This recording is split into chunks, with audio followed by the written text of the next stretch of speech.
I need to test the recording stuff. It looks like it's good. Yeehaw gamers. So, welcome. I'm going to be reading at least the first 3 chapters of The Silver Eyes, because I got the whole Five Nights at Freddy's book trilogy for Christmas, and this is how I'm going to get through it. So, Chapter 1. He sees me.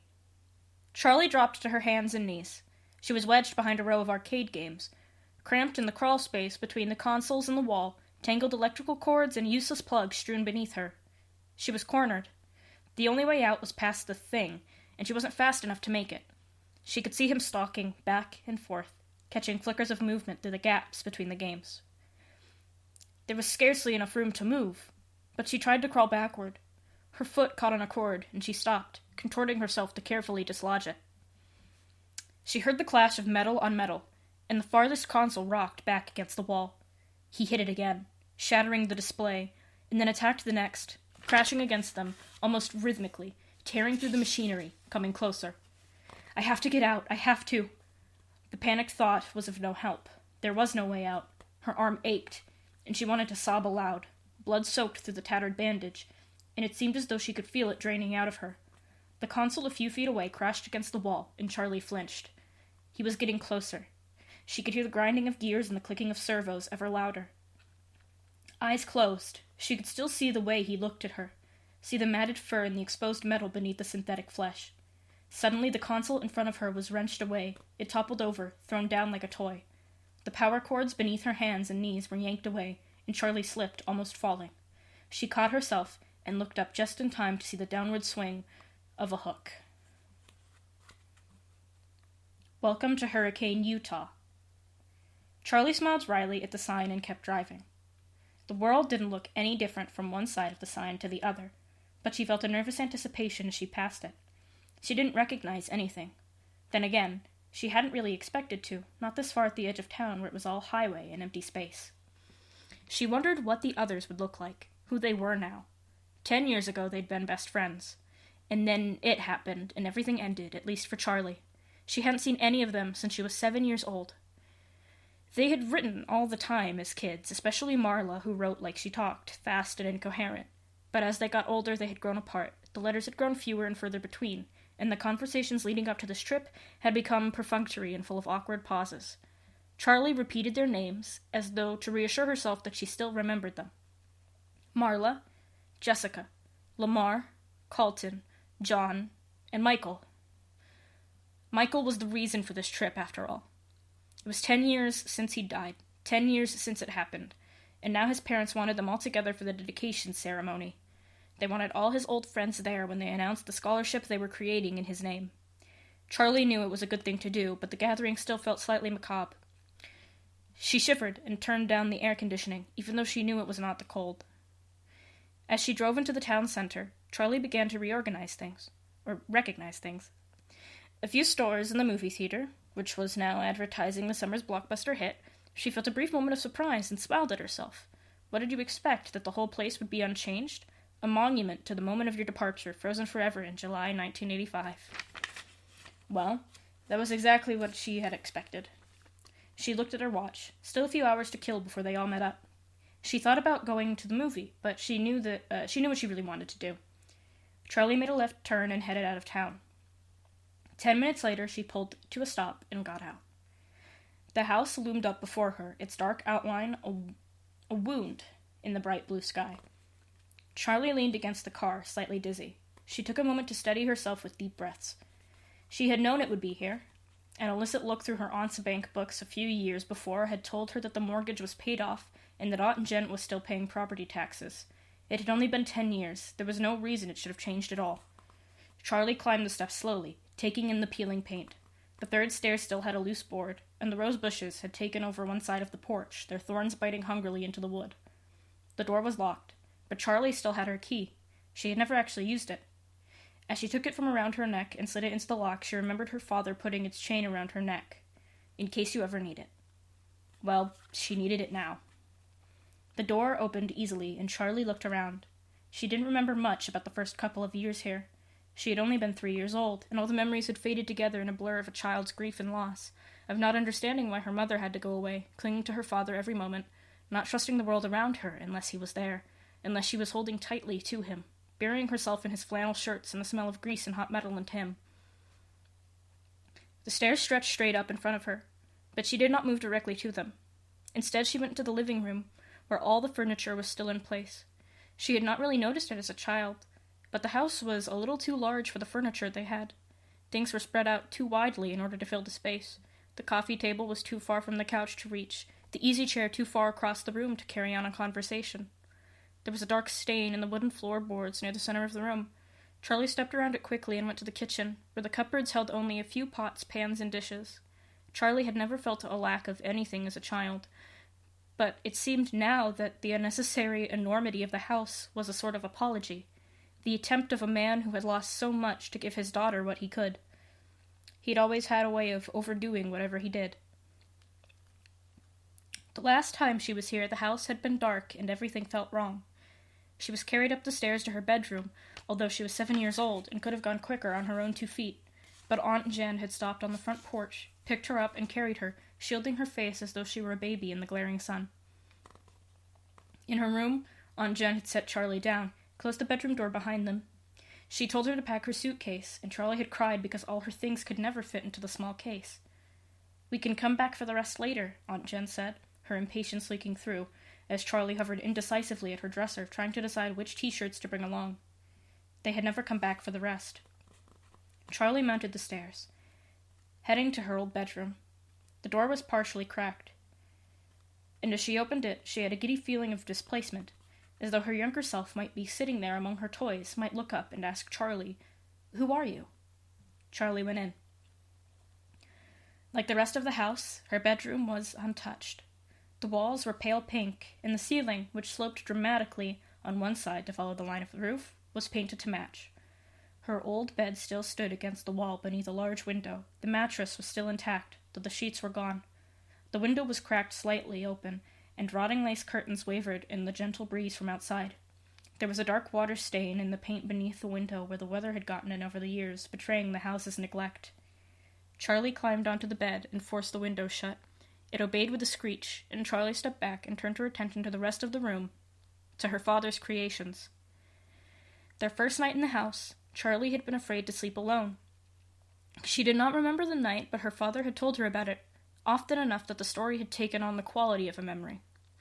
She sat up and wailed until her father came to find her, until he scooped her up and held her and promised her he would make sure she was never alone again. The next morning, he took her by the hand and led her to the garage, where he set to work keeping that promise. The first of his inventions was a purple rabbit, now gray with age, from years of sitting in the sunlight. Her father had named him Theodore. He was the size of a 3-year-old child, her size at the time, and he had plush fur, shining eyes, and a dapper red bow tie. He didn't do much, only waved a hand, tilted his head to the side, and said in her father's voice, "I love you, Charlie." But it was enough to give her a night watcher, someone to keep her company when she could not sleep. Right now Theodore sat in a white wicker chair in the far corner of the room. Charlie waved at him, but, not activated, he did not wave back. After Theodore, the toys got more complex.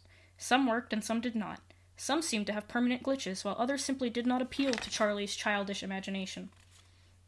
She knew her father took those back to his workshop and recycled them for parts, though she did not like to watch them be dismantled. But the ones that were kept, those she loved, they were here now, looking at her expectantly. Smiling, Charlie pushed a button beside her bed. It gave way stiffly, but nothing happened. She pushed it again, holding down longer. And this time, across the room, and with a weary creak of metal on metal, a unicorn began to move. The unicorn, Charlie had named him Stanley for some reason she could no longer remember, was made of metal and had been painted glassy white. He trundled around the room on a circular track, bobbing his head stiffly up and down. The track squealed as Stanley rounded the corner and came to a stop beside the bed. Charlie knelt beside him on the floor and patted his flank. His glossy paint was chipped and peeling, and his face had given over to rust. His eyes were lively, gazing out of the decay. "You need a new coat of paint, Stanley," Charlie said. The unicorn stared ahead, unresponsive. At the foot of the bed there was a wheel. Made of patched-together metal, it had always reminded her of something she might find on a submarine. Charlie turned it. It stuck for a moment, then gave way, rotating as it always did, and across the room, the smallest closet door swung open. Out sailed Ella on her track, a child-sized doll bearing a teacup and saucer in her tiny hands like an offering. Ella's plaid dress was still crisp, and her patent leather shoes still shone. Perhaps the closet had protected her from the damage of the damp. Charlie had had an identical outfit back when she and Ella were the same height. "Hi, Ella," she said softly. As the wheel unwound, Ella retreated to her closet again, the door closing behind her. Charlie followed her. The closets had been built to align with the slant of the ceiling, and there were 3 of them. Ella lived in the short one, which was about 3.5 feet tall. Next to it was one a foot or so taller, and then a third, closest to the bedroom door, was the same height as the rest of the room. She smiled, remembering. "Why do you have 3 closets?" John had demanded the first time he come over. She looked at him blankly, confused by the question. "'Cause that's how many there are," she said finally. She pointed defensively at the littlest one. "That one's Ella's, anyway," she added. John nodded, satisfied. Charlie shook her head and opened the door to the middle one, or tried to. The knob stopped with a jolt. It was locked. She rattled it a few times but gave up without much conviction. She stayed crouched low to the floor and glanced up into the tallest closet. Her big girl closet that she would someday grow into. "You won't need it until you're bigger," her father would say, but that day never came. The door now hung open slightly, but Charlie didn't disturb it. It hadn't been opened for her. It had only given way to time. As she moved to stand, she noticed something shiny, half hidden under the rim of the locked metal door. She leaned forward to pick it up. It looked like a broken-off piece of a circuit board. She smiled slightly. Nuts, bolts, scraps, and parts had turned up all over the place, once upon a time. Her father always had stray parts in his pockets. He would carry around something he was working on, set it down, and forget where it was, or worse, put something aside for safekeeping, never to be seen again. There was also a strand of her hair clinging to it. She unwound it carefully from the tiny lip of metal it was stuck on. Finally, as though she had been putting it off, Charlie crossed the room and picked up Theodore. His back had not faded in the sun like the rest of his body, and it was the same rich, dark purple she remembered. She pressed the button at the base of his neck, but he remained lifeless. His fur was threadbare, one ear hanging loose by a single rotting thread, and through the hole she could see the green plastic of his circuit board. Charlie held her breath, listening fearfully for something. The rabbit said with a barely audible halting noise, and Charlie set him down, her face hot and her chest pinched tight. She really had not expected to hear her father's voice again. "I love you too." Charlie looked around the room. When she was a child, it had been her own magical world, and she was possessive of it. Only a few chosen friends were ever allowed inside. She went to her bed and set Stanley moving on his track again. She left, closing the door behind her before the little unicorn came to a halt. She went out the back door to the driveway and stopped in front of the garage that had been her father's workshop. Half buried in the gravel a few feet away was a piece of metal, and Charlie went to pick it up. It was jointed in the middle, and she held it in her hands, smiling a little as she bent it back and forth. An elbow joint, she thought. I wonder who this was going to belong to. She had stood in this exact spot many times before.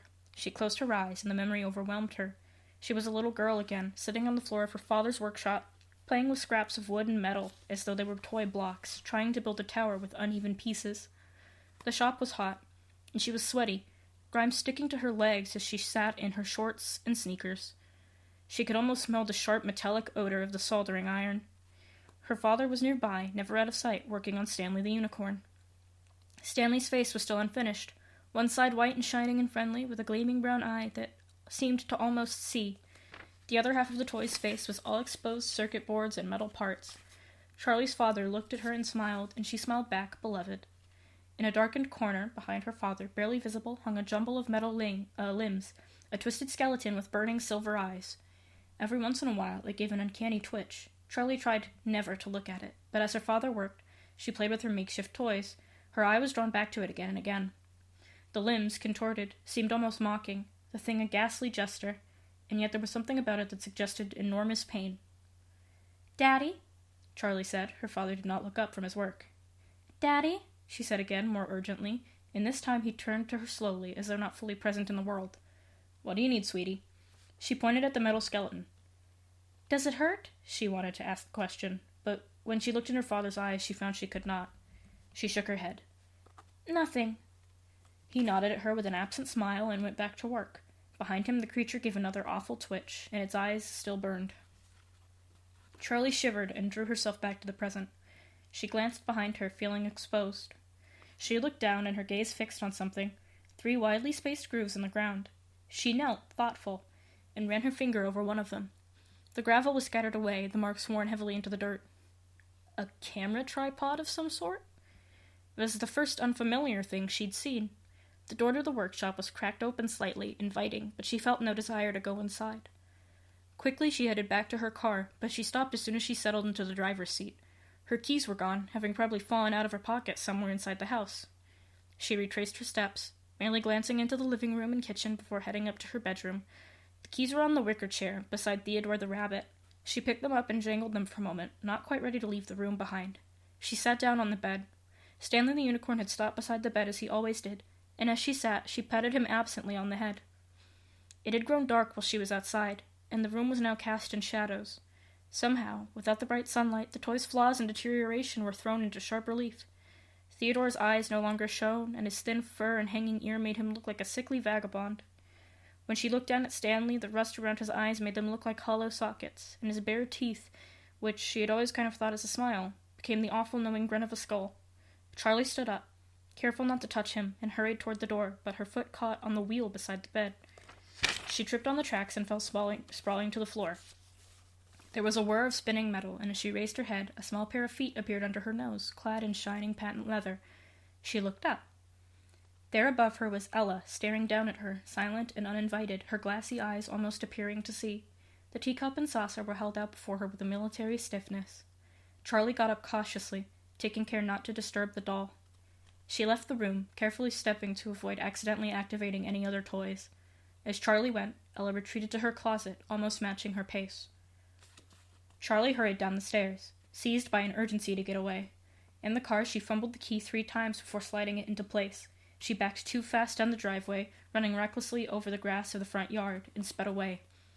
After about a mile, Charlie pulled over on the shoulder and turned the car off. Staring straight ahead through the windshield, her eyes focused on nothing. She forced herself to breathe slowly. She reached up and adjusted the rearview mirror so she could see herself. She always expected to see pain, anger, and sorrow written on her face, but they never were. Her cheeks were pink, and her round face almost looked cheerful, like always. Her first weeks living with Aunt Jen, she heard the same things over and over when Aunt Jen introduced her. What a pretty child, what a happy-looking child she is. Charlie always looked like she was about to smile, her brown eyes wide and sparkling, her thin mouth ready to curve up even when she wanted to sob. The incongruity was a mild betrayal. She ran her fingers through her light brown hair, as though that would magically fix its slight frizziness, and put the mirror back into position. She turned the car back on, and searched for a radio station, hoping music might bring her fully back to reality. She flipped from station to station, not really hearing what any of them were playing, and finally settled on an AM broadcast with a host who seemed to be yelling condescendingly at his audience. She had no idea what he was talking about, but the brash and annoying sound was enough to jar her back to the present. The clock in the car was always wrong, so she checked her watch. It was almost time to meet her friends at the diner they had chosen, near the center of town. Charlie pulled back onto the road and drove, letting the sound of the angry talk radio host soothe her mind. When she reached the restaurant, Charlie pulled into the lot and stopped, but did not park. The front of the diner had a long picture window all across it, and she could see right inside. Though she had not seen them for years, it took her only a moment to spot her friends through the glass. Jessica was easiest to pick out from the crowd. She always enclosed pictures with her letters, and right now she looked exactly like her last photo. Even seated. She was clearly taller than either of the boys, and very thin. Though Charlie could not see her whole outfit, she was wearing a loose white shirt with an embroidered vest, and she had a brimmed hat perched on her glossy shoulder-length brown hair, with an enormous flower threatening to tip it off her head. She was gesturing excitedly about something as she spoke. The 2 boys were sitting next to each other, facing her. Carlton looked like an older version of his red-headed childhood self. He still had a bit of a baby face, but his features had refined, and his hair was carefully tousled and held in place by some alchemical hair product. He was almost pretty for a boy, and he wore a black workout shirt, though she doubted he'd ever worked out a day in his life. He slouched forward on the table, resting his chin in his hands. Beside him, John sat closest to the window.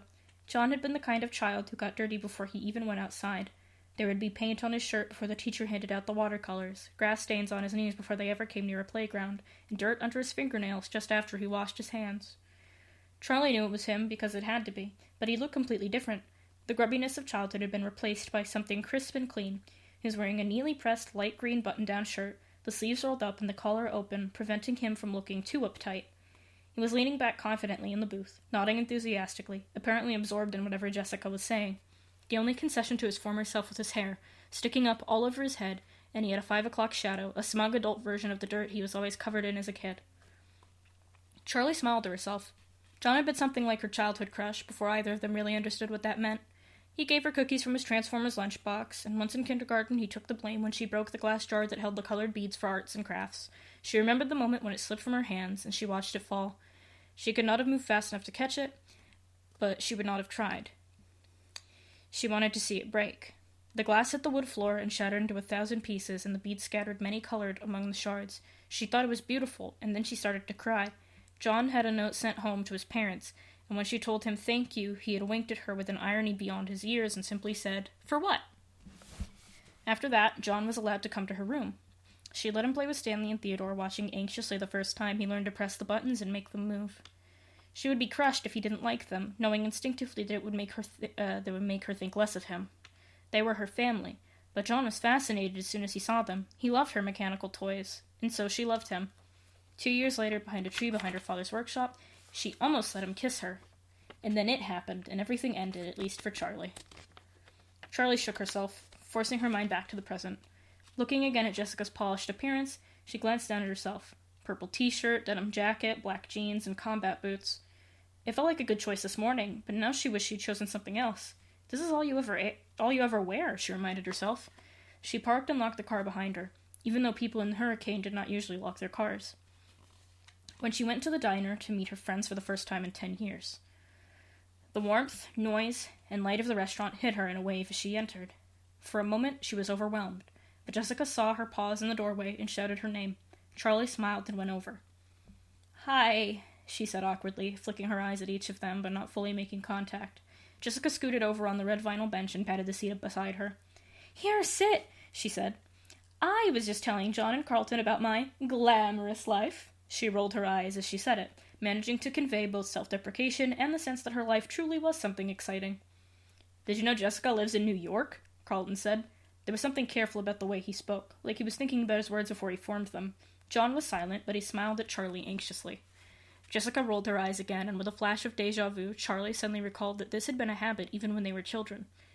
8 million people live in New York, Carlton. It's not exactly an achievement, Jessica said.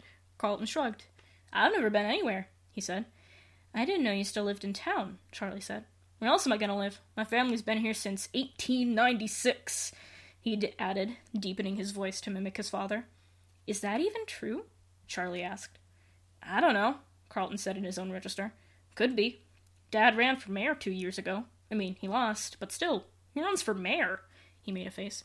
"I swear the day I turn 18, I am out of here." "Where are you going to go?" John asked, looking seriously at Carlton. Carlton met his eyes, just as serious for a moment. Abruptly, he broke away and pointed out the window, closing one eye as if to get aim true. John raised an eyebrow as he looked out the window, trying to follow the line Carlton was pointing to. Charlie looked also. Carlton wasn't pointing at anything. John opened his mouth to say something, but Carlton interrupted. "Or," he said as he smoothly pointed in the opposite direction. "Okay," John scratched his head, looking slightly embarrassed. "Anywhere, right?" he added with a laugh. "Where's everyone else?" Charlie asked, peering out the window and searching the parking lot for new arrivals. "Tomorrow," John said. "They're coming tomorrow morning," Jessica jumped in to clarify. "Marla's bringing her little brother. Can you believe it?" "Jason?" Charlie smiled. She remembered Jason as a little bundle of blankets with a tiny red face peeking out.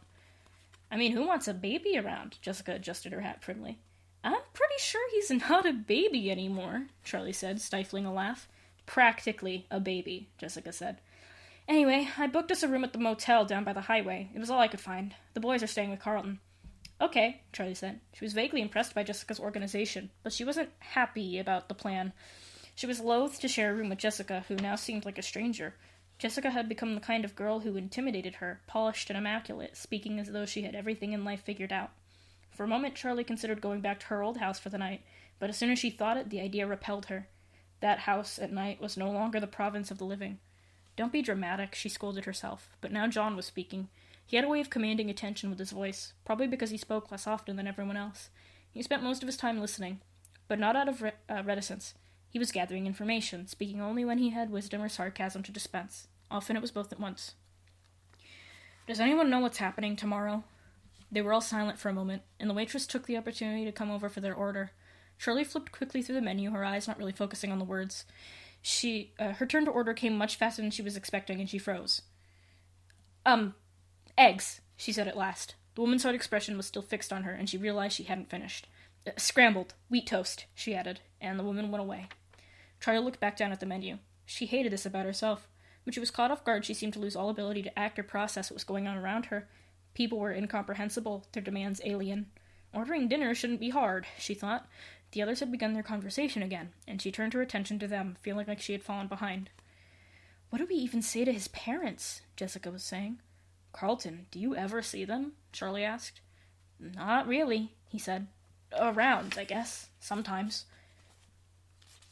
I'm surprised they stayed in Hurricane, Jessica said, with a note of worldly disapproval in her voice. Charlie said nothing, but she thought, how could they not? His body had never been found. How could they not have secretly hoped he might come home, no matter how impossible they knew it was? How could they leave the only home Michael knew? It would mean really finally giving up on him. Maybe that was what this scholarship was, an admission that he was never coming home. Charlie was acutely aware that they were in a public place, where talking about Michael felt inappropriate. They were, in a sense, both insiders and outsiders. They had been closer to Michael, probably more than anyone in this restaurant, but, with the exception of Carlton, they were no longer from Hurricane. They did not belong here. She saw the tears falling on her paper placemat before she felt them, and she hurriedly wiped her eyes, looking down and hoping no one had noticed. When she looked up, John appeared to be studying his silverware, but she knew he'd seen. She was grateful to him for not trying to offer comfort. John, do you still write? Charlie asked. John had declared himself an author when they were about 6, having learned to read and write when he was 4, a year ahead of the rest of them. At the age of 7, he completed his first novel, and pressed his poorly spelled, inscrutably illustrated creation on his friends and family, demanding reviews. Charlie remembered that she had given him only 2 stars. John laughed at the question. I actually do my E's the right way these days, he said. I can't believe you remember that. But I do, actually, yeah. He stopped, clearly wanting to say more. What do you write? Carlton obliged, and John looked down at his placemat, speaking mostly to the table. Short stories, mostly. I actually had one published last year. I mean, it was just in a magazine, nothing big. They all made suitable noises of being impressed, and he looked up again, embarrassed but pleased. What was the story about? Charlie asked. John hesitated, but before he could speak or decide not to, the waitress returned with their food. They had all ordered from the breakfast menu. Coffee, eggs, and bacon, blueberry pancakes for Carlton. The brightly colored food looked hopeful, like a fresh start to the day. Charlie took a bite of her toast, and they all silently ate for a moment. Hey, Carlton, John said suddenly. Whatever happened to Freddy's, anyway? There was a brief hush. Carlton looked nervously at Charlie, and Jessica stared up at the ceiling. John flushed red, and Charlie spoke hastily. It's okay, Carlton. I'd like to know, too. Carlton shrugged, stabbing at his pancakes nervously with his fork. They built over it, he said. What did they build? Jessica asked. Is there something else there now? Was it built over or just torn down? John asked. Carlton shrugged again, quick, like a nervous tick. Like I said, I don't know. It's too far back from the road to see, and I haven't exactly investigated. It might have been leased to someone, but I don't know what they did. It's all been blocked off for years, under construction. You can't even tell if the building is still there. So, it could still be there, Jessica asked with a spark of excitement breaking through. Like I said, I don't know, Carlton answered. Charlie felt the diner's fluorescent lights glaring down on her face, suddenly too bright. She felt exposed. She had barely eaten, but she found herself rising from the booth, pulling a few crumpled bills from her pocket and dropping them on the table. I'm going to go outside for a minute, she said. Smoke break, she added hastily. You don't smoke. She chided herself for the clumsy lie as she made her way to the door, jostling past a family of 4 without saying excuse me, and stepped out into the cool evening. She walked to her car and sat on the hood, the metal denting slightly under her weight. She took in breaths of the cool air as if it were water and closed her eyes. You knew it would come up. You knew you would have to talk about it, she reminded herself. She had practiced on the drive here, had forced herself to think back to happy memories, to smile and say, "Remember when?" She thought she was prepared for this, but of course she'd been wrong. Why else would she have run out of the restaurant like a child? Charlie? She opened her eyes and saw John next to the car, holding her jacket out in front of him like an offering. "You forgot your jacket," he said, and she made herself smile at him. "Thanks," she said. She took it and draped it over her shoulders, then slid over on the car's hood for him to sit. "Sorry about that," she said. In the dim lights of the parking lot, she could still see him blush to the ears. He joined her on the car's hood, leaving a deliberate space between them. "I haven't learned to think before I talk. I'm sorry." John watched the sky as a plane passed overhead. Charlie smiled, this time unforced. "It's okay. I knew it was going to come up. It had to. It sounds stupid, but I never think about it. I don't let myself. No one knows what happened except my aunt, and we never talk about it. And then I come here, and suddenly it's everywhere. I was just surprised, that's all." "Uh-oh." John pointed, and Charlie saw Jessica and Carlton hesitating in the doorway of the diner. She waved them over, and they came. "Remember that time at Freddy's when the merry-go-round got stuck, and Marla and that mean kid Billy had to keep riding it until their parents plucked them off?" Charlie said. John laughed, and the sound made her smile. Their faces were bright red, crying like babies. She covered her face, guilty that it was so funny to her. There was a brief, surprised silence, then Carlton started laughing. "And Marla puked all over him." "Sweet justice," Charlie said. "Actually, I think it was nachos," John added. Jessica wrinkled her nose. "So gross. I never wrote it again, not after that." "Oh, come on, Jessica, they cleaned it," said Carlton. "I'm pretty sure kids puked all over that place. Those wet floor signs weren't there for nothing, right, Charlie?" "Don't look at me," she said. "I never puked." "We used to spend so much time there. Privileges of knowing the owner's daughter," Jessica said, looking at Charlie with mock accusation. "I couldn't help who my dad was," Charlie said, laughing.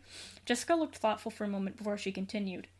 "I mean, how could you have a better childhood than spending all day at Freddy Fazbear's Pizza?" "I don't know," said Carlton. "I think that music got to me over the years." He hummed a few bars of the familiar song. Charlie dipped her head to it, recalling the tune. "I loved those animals so much," Jessica said suddenly. "What's the proper term for them? Animals, robots, mascots?" "I think those are all accurate," Charlie leaned back. "Yeah, anyway, I used to go and talk to the bunny." "Oh, what was his name?" "Bonnie," Charlie said. "Yeah," said Jessica. "I used to complain to him about my parents. I always thought he had an understanding look about him." Carlton laughed. "Animatronic therapy, recommended by 6 out of 7 crazy people." "Shut up," Jessica retorted. "I knew he wasn't real. I just liked talking to him." Charlie smiled a little. "I remember that," she said. Jessica, in her prim little dresses, her brown hair in 2 tight braids like a little kid out of an old book, walking up to the stage when the show was over, whispering earnestly to the life-size animatronic robot. If anyone came up beside her, she went instantly silent and still, waiting for them to go away so she could resume her one-sided conversations. Charlie had never talked to the animals at her father's restaurant, or felt close to them like some kids seemed to. Although she liked them, they belonged to the public. She had her own toys, mechanical friends waiting for her at home, that belonged only to her. "I liked Freddy," said John. "He always seemed the most relatable." "You know, there are a lot of things about my childhood that I can't remember at all," Carlton said, "but I swear I can close my eyes and see every last detail of that place, even the gum I used to stick under the tables." "Gum? Yeah, right, those were boogers." Jessica took a tiny step away from Carlton. He grinned. "I was 7. What do you want? You all picked on me back then. Remember when Marla wrote 'Carlton smells like feet' on the wall outside?" "You did smell like feet," Jessica laughed with a sudden outburst. Carlton shrugged, unperturbed. "I used to try to hide when it was time to go home. I wanted to be stuck in there overnight so I could have the whole place to myself." "Yeah, you always kept everyone waiting," said John. "You always hid under the same table." Charlie spoke slowly, and when she did, everyone turned to her, as though they had been waiting. "Sometimes I feel like I remember every inch of it, like Carlton," she said. "But sometimes it's like I hardly remember it at all. It's all in pieces. Like, I remember the carousel, and that time it got stuck. I remember drawing on the placemats. I remember little things. Eating that greasy pizza, hugging Freddy in the summer, and his brown fur getting stuck all over my clothes. But a lot of it is like pictures. like it happened to someone else.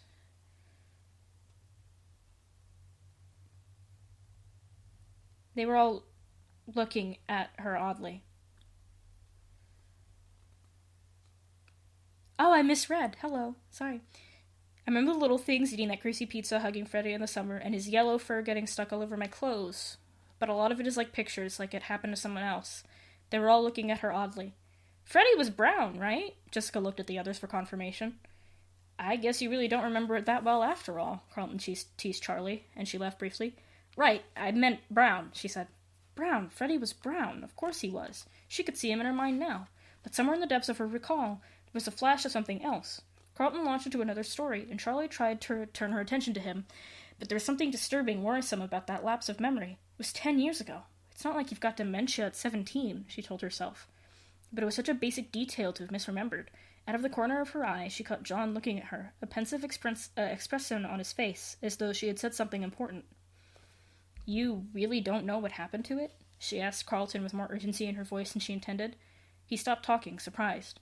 Sorry, she said. Sorry, I didn't mean to interrupt you. It's okay, he said. But yeah, or no, I really don't know what happened.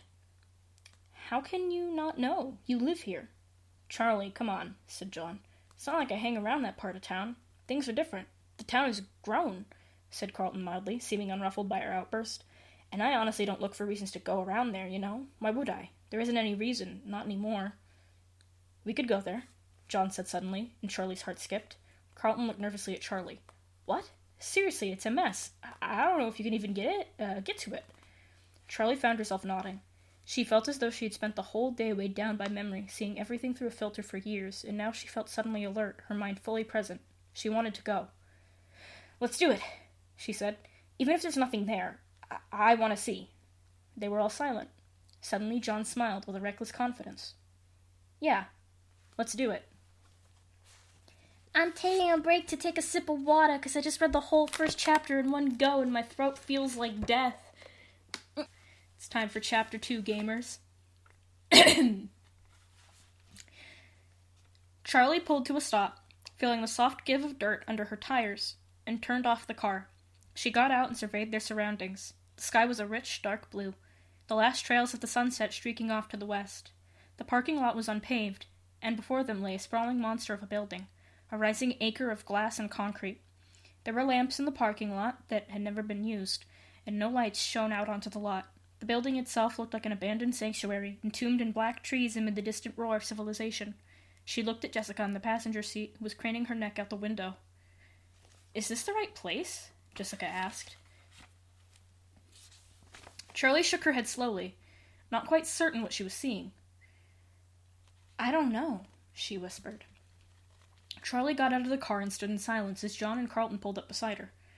What is this? John stepped out of the car cautiously and stared blankly at the monument.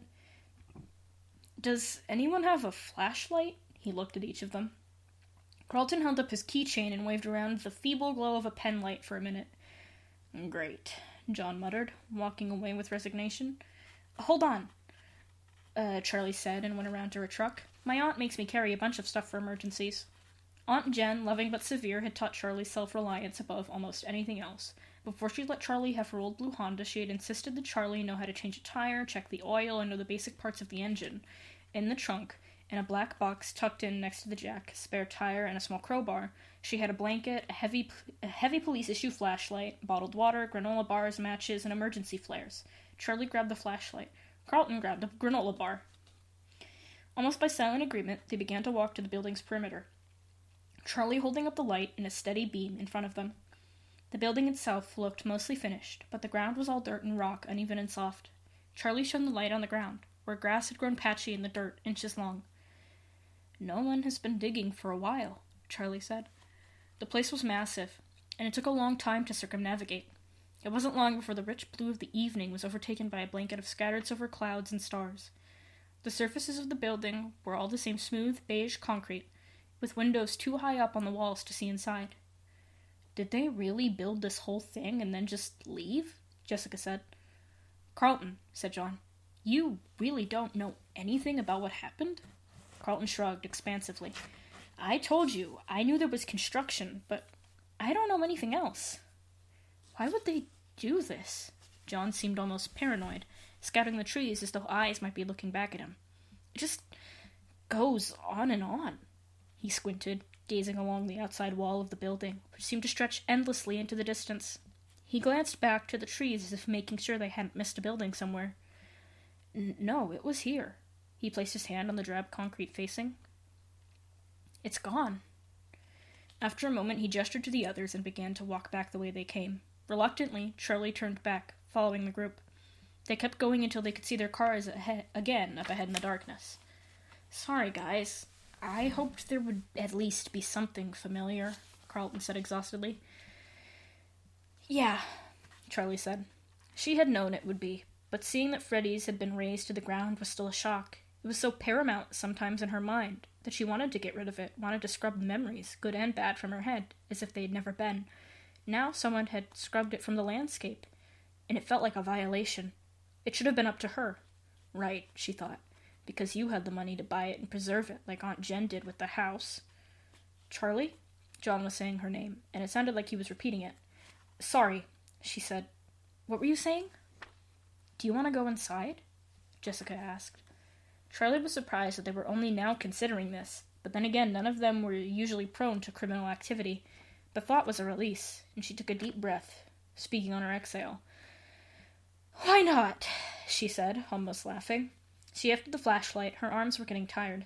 Anyone else want to turn? She waved it back and forth like a pendulum. Carlton grabbed it and took a moment to appreciate its weight. Why is this so heavy? He said, passing it off to John. Here you go. It's a police flashlight, Charlie said absently. You can hit people with it. Jessica wrinkled her nose. Your aunt really wasn't kidding around, huh? You ever used it?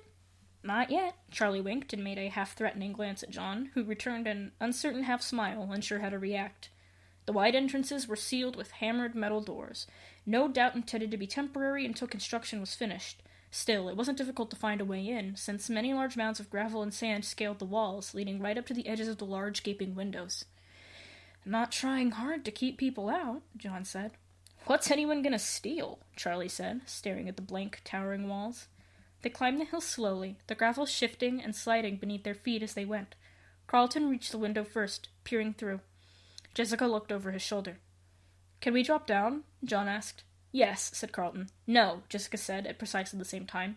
I'll go, Charlie said. She felt reckless, without looking through to see how far the fall was.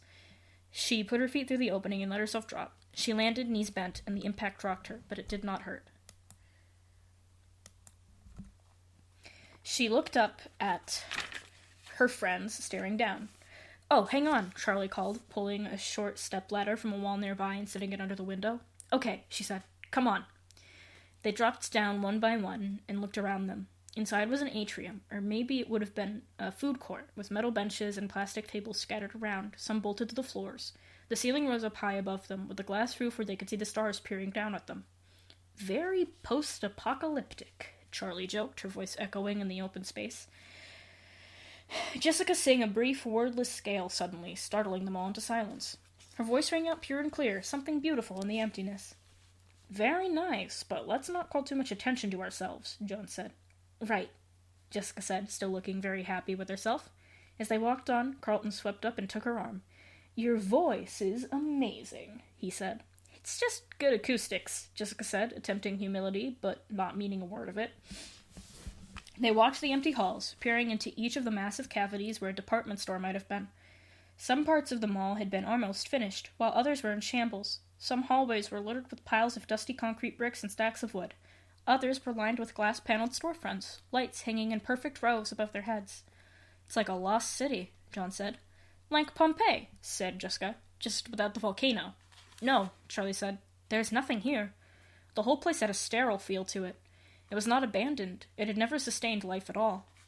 She looked in a store window across from her, one of the few with glass, wondering what would have been displayed. She imagined mannequins dressed in bright clothing, but when she tried to picture them, all she could see was blank faces concealing something. She suddenly felt out of place, unwelcomed by the building itself. Charlie began to feel restless, some of the luster wearing off the adventure. They had come. Freddy's was gone, and so was the shrine she had kept in her thoughts. where she could still find Michael playing where she last saw him. John stopped suddenly, turning off the flashlight as carefully as he could. He put a finger to his lips, motioning for silence. He gestured back the way they had come. In the distance, they saw a small light bobbing in the darkness, like a ship in the fog. "Someone else is here," he hissed. "A night guard, maybe?" Carlton whispered. "Why would an abandoned building need a guard?" Charlie wondered. "Kids probably come here to party," Carlton said, then grinned. "I would have come here to party too if I'd known about it, or if I partied." "Okay, well, let's backtrack slowly," John said. "Jessica." He started, then made a zip-it motion across his lips. They continued down the hallway, this time with only the dimmer light of Carlton's keychain. "Wait." Jessica stopped with a whisper, looking intently at the walls surrounding them. "Something's not right." "Yeah, no giant pretzels, I know." Carlton seemed sincere. Jessica waved a hand at him impatiently. "No, something isn't right about the architecture." She took several steps back, trying to see the whole of it. "Something is definitely not right," she repeated. "It's bigger on the outside." "Bigger on the outside?" Charlie repeated, sounding puzzled. "I mean, there's a big difference where the inside wall is and the outside wall is. Look." Jessica ran along the length of the wall where 2 stores would have been. "There would have been a store here and a store there." John pointed to the obvious, not understanding the problem. "But there's something in the middle," Jessica exclaimed, beating her hands against an empty portion of the wall. "This part juts down to the parking lot like the stores on each side, but there's no way into it." "You're right." Charlie started walking towards Jessica. "There should be another entrance here." "And," Jessica dropped her voice so that only Charlie could hear, "about the same size as Freddy's, don't you think?" Charlie's eyes widened, and she took a quick step back from Jessica. "What are you two whispering about?" Carlton stepped closer. "We're talking about you," Jessica said sharply, and they walked into one of the vacant department stores that seemed to sandwich the sealed space. "Come on," she said. "Let's take a look." They started combing the wall as a group, clustered around the tiny light. Charlie was not sure what to hope for. Aunt Jen had warned her about coming back. She did encourage Charlie to skip the memorial, not directly, but she wasn't pleased that Charlie was returning to Hurricane. "Just be careful," Aunt Jen had said. Some memories are best left undisturbed." "Is that why you kept Dad's house?" Charlie thought now. "Is that why you kept paying for it, leaving it untouched like some kind of shrine, but never visiting?" "Hey!" John was gesturing wildly, running inside to catch up to the rest of them. "Hide!" The light was out in the hall again, bobbing up and down, and it was coming closer. Charlie glanced around. They were already too deep inside the massive store to get out in time, and there seemed to be nowhere to hide. Here!" Jessica whispered. There was a break in the wall beside a rig of scaffolding, and they hurried into it, squeezing past stacks of open boxes and sheets of plastic hanging from the ceiling. They made their way down what appeared to be a makeshift hallway, just on the other side of the department store wall. It was really more like an alley. It was incongruous with the rest of the mall, not shiny and new, but dank and musty. One wall was made of the same concrete as the outside of the building, though it was rough and unfinished, and the other was exposed brick, some parts faded smooth with age, others with the mortar crumbling, leaving chinks and holes.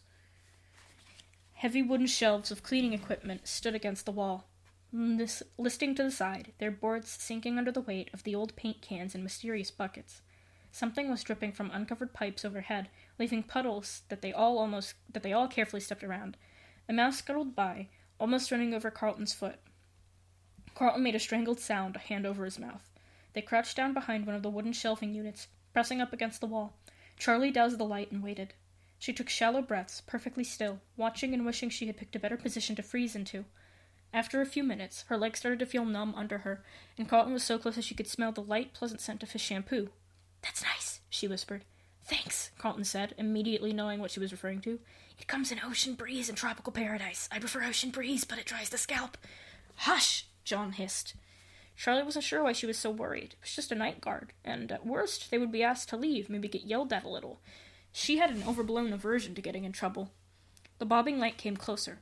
Charlie was acutely aware of her body, holding every muscle motionless. Suddenly she could make out a thin figure leaning in from the great room outside. He shone his light in a long beam down the hallway, sweeping it up and down the halls. "He's got us," Charlie thought, but inexplicably he turned and went, apparently satisfied. They waited for another few minutes, but there was nothing. He was gone. They all moved slowly out of their crouched positions, stretching limbs that had gone to sleep. Carlton shook one foot vigorously until he could stand on it. Charlie looked down at Jessica, who was still hunched over as if frozen in time. "Jessica, are you okay?" she whispered. Jessica looked up, smiling. "You won't believe this." She was pointing at the wall, and Charlie leaned over to see. There, etched in the worn brick, were clumsy letters almost illegible in a child's handiwork. "Carlton smells like feet." "You have to be kidding me," John whispered in awe, turning to face the wall and placing both hands against it. "I recognize these bricks," he laughed. "These are the same bricks." His smile faded. "They didn't tear it down. They built around it." "It's still here!" Jessica unsuccessfully tried to keep her voice down. "There has to be a way in," she added, her eyes wide with almost childish excitement. Charlie shone the flashlight up and down the hallway, playing the light off each wall, but there was no break, no door. "There was a back door to Freddy's," John said. "Marla wrote that right next to the back door, right?" "Why didn't they just knock it down?" Charlie pondered. "Does this hallway lead anywhere?" Jessica said, puzzled. "It's the story of my life," Carlton said lightly. "Wait." Charlie ran her fingers along the edge of the shelf, peering through the odds and ends crammed onto it. The wall behind it looked different. It was metal, not brick. "Right here." She stepped back and looked at the others. "Help me move it." John and Jessica pressed against one side in a unified effort, and she and Carlton pulled on the other. It was immensely heavy, laden with cleaning supplies and large buckets of nails and tools, but it slid farther down the hall most easily without incident. Jessica stepped back, breathing hard. "John, give me the big light again." He handed it over, and she turned it back on, aiming where the shelf had stood. "This is it," she said. It was metal and rusting, spattered with paint, a stark contrast to the walls around it. There was only a hole where the handle had been. Someone must have removed it so the shelf could lie flush against the door. Silently, Charlie handed the flashlight back to John, and she held it above her head so she could see. She slipped around the others and tried to squeeze her fingers into the hole where the doorknob once was, trying to pull it open to no avail. "It's not going to open," she said. John was behind her, just peering over her shoulder. "Just a second." He squeezed himself into the space beside her and knelt carefully. "I don't think it's locked or anything.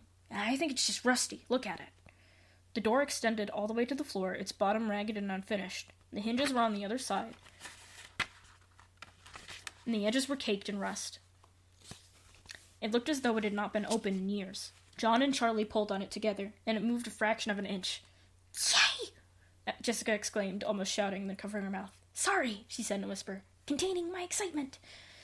They took turns pulling on it, leaning over one another, the metal scraping their fingers. The door held for a long moment, and when it came loose under their weight, swinging open slowly with an unearthly screech. Charlie looked nervously over her shoulder, but the guard did not appear.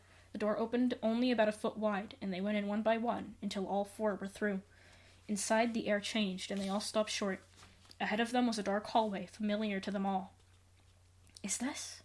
Jessica whispered, not taking her eyes from the dark expanse. "It's here," Charlie thought. She held out her hand for the flashlight, and John handed it to her wordlessly. She shone the light ahead of them, sweeping the walls. They were covered in children's drawings, crayon on yellowing, curling paper. She started forward, and the others followed, feet shuffling on old tile. It seemed to take forever to traverse the hall, or perhaps it was just that they were moving slowly, with methodical, deliberate steps. Eventually the hallway opened up into a larger expanse, the dining room. It was just as they remembered it, completely preserved. The flashlight beam bounced off 1,000 little things, reflective, glittered, or topped with foil ribbon. The tables were still in place, covered in their silver and white checked cloths. The chairs were pulled up to them haphazardly, some tables with too many and others with too few. It looked as though the room had been abandoned in the middle of the lunch hour. Everyone had gotten up, expecting to return, but never did. They walked in cautiously, breathing cold, stale air that had been trapped inside for a decade. The whole restaurant gave off a sense of abandonment. No one was coming back. There was a small merry-go-round barely visible in the distant corner, with 4 child-sized ponies still at rest from their last song. In an instant, Charlie froze in place, as did the others. There they were. Eyes stared back from the dark, large and lifeless. An illogical panic pulsed through her. Time held still. No one spoke. No one breathed, as though a predatory animal was stalking the room. But as the moments passed, the fear waned, until she was back again, as a child, with the old friends, separated from one another for far too long. Charlie walked towards the eyes in a straight line. Behind her, the others were motionless, hers the only footsteps. As Charlie walked, she touched the cold back of an old party chair without looking at it, guiding it out of her path.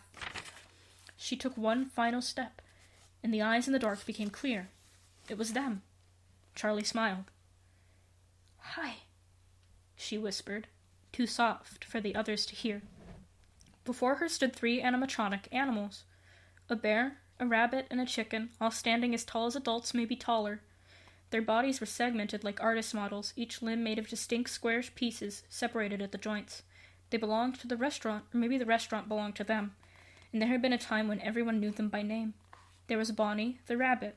His fur was a bright blue, his squared-off muzzle held a permanent smile, and his wide and chipped pink eyes were thick-lidded, giving him a perpetually worn-out expression. His ears stuck up straight, crinkling over the top, and his large feet splayed out for balance. He held a red bass guitar, blue paws poised to play, and around his neck was a bow tie that matched the instrument's fiery color. Chica the chicken was more bulky and had an apprehensive look, thick black eyebrows arcing over her purple eyes and her beak slightly open, revealing teeth, as she held out a cupcake on a platter. The cupcake itself was somewhat disturbing, with eyes set into its pink frosting and teeth hanging out over the cake, a single candle sticking out of the top. "I always expected the cupcake to jump off the plate." Carlton gave a half laugh and cautiously stepped up to Charlie's side.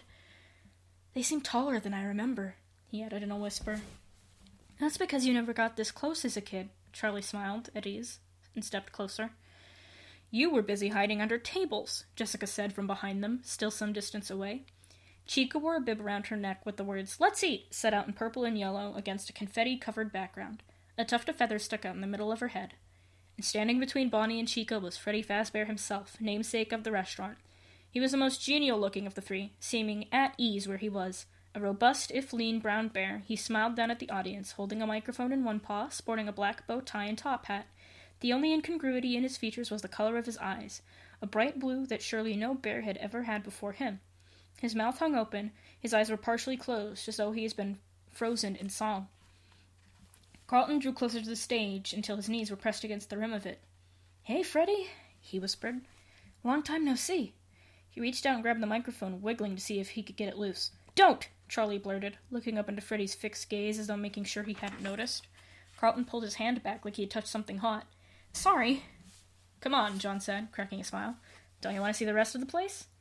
They spread out across the room, peering into corners and carefully trying doors, acting as though everything might be breakable to the touch. John went over to the small carousel, and Carlton disappeared into the dark arcade off the main room.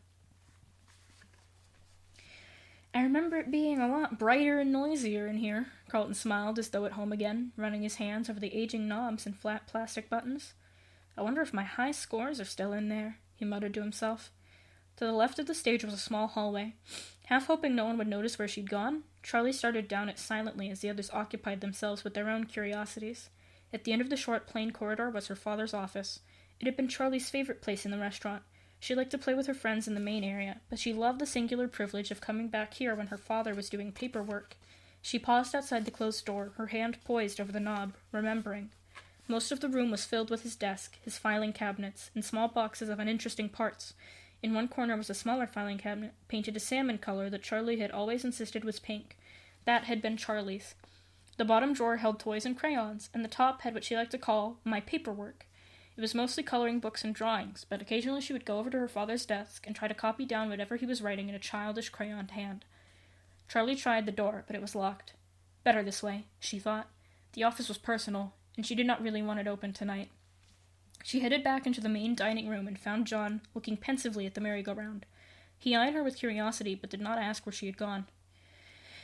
"I used to love this thing," Charlie smiled, approaching warmly, yet now the painted figure seemed odd and lifeless to her.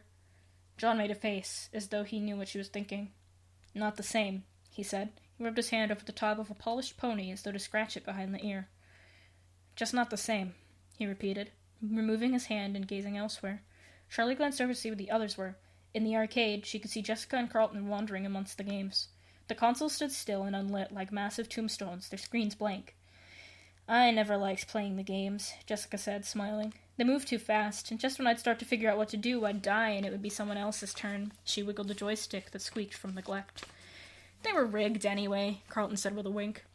"When's the last time you played one of these?" Jessica asked, peering closely into one of the screens to see what image was burned into it from too many years of use. Carlton was busy rocking a pinball machine back and forth trying to get a ball to come loose. There's a pizza place I visit sometimes." He set the table back on 4 legs carefully and glanced at Jessica. "But it's no Freddy's," he added.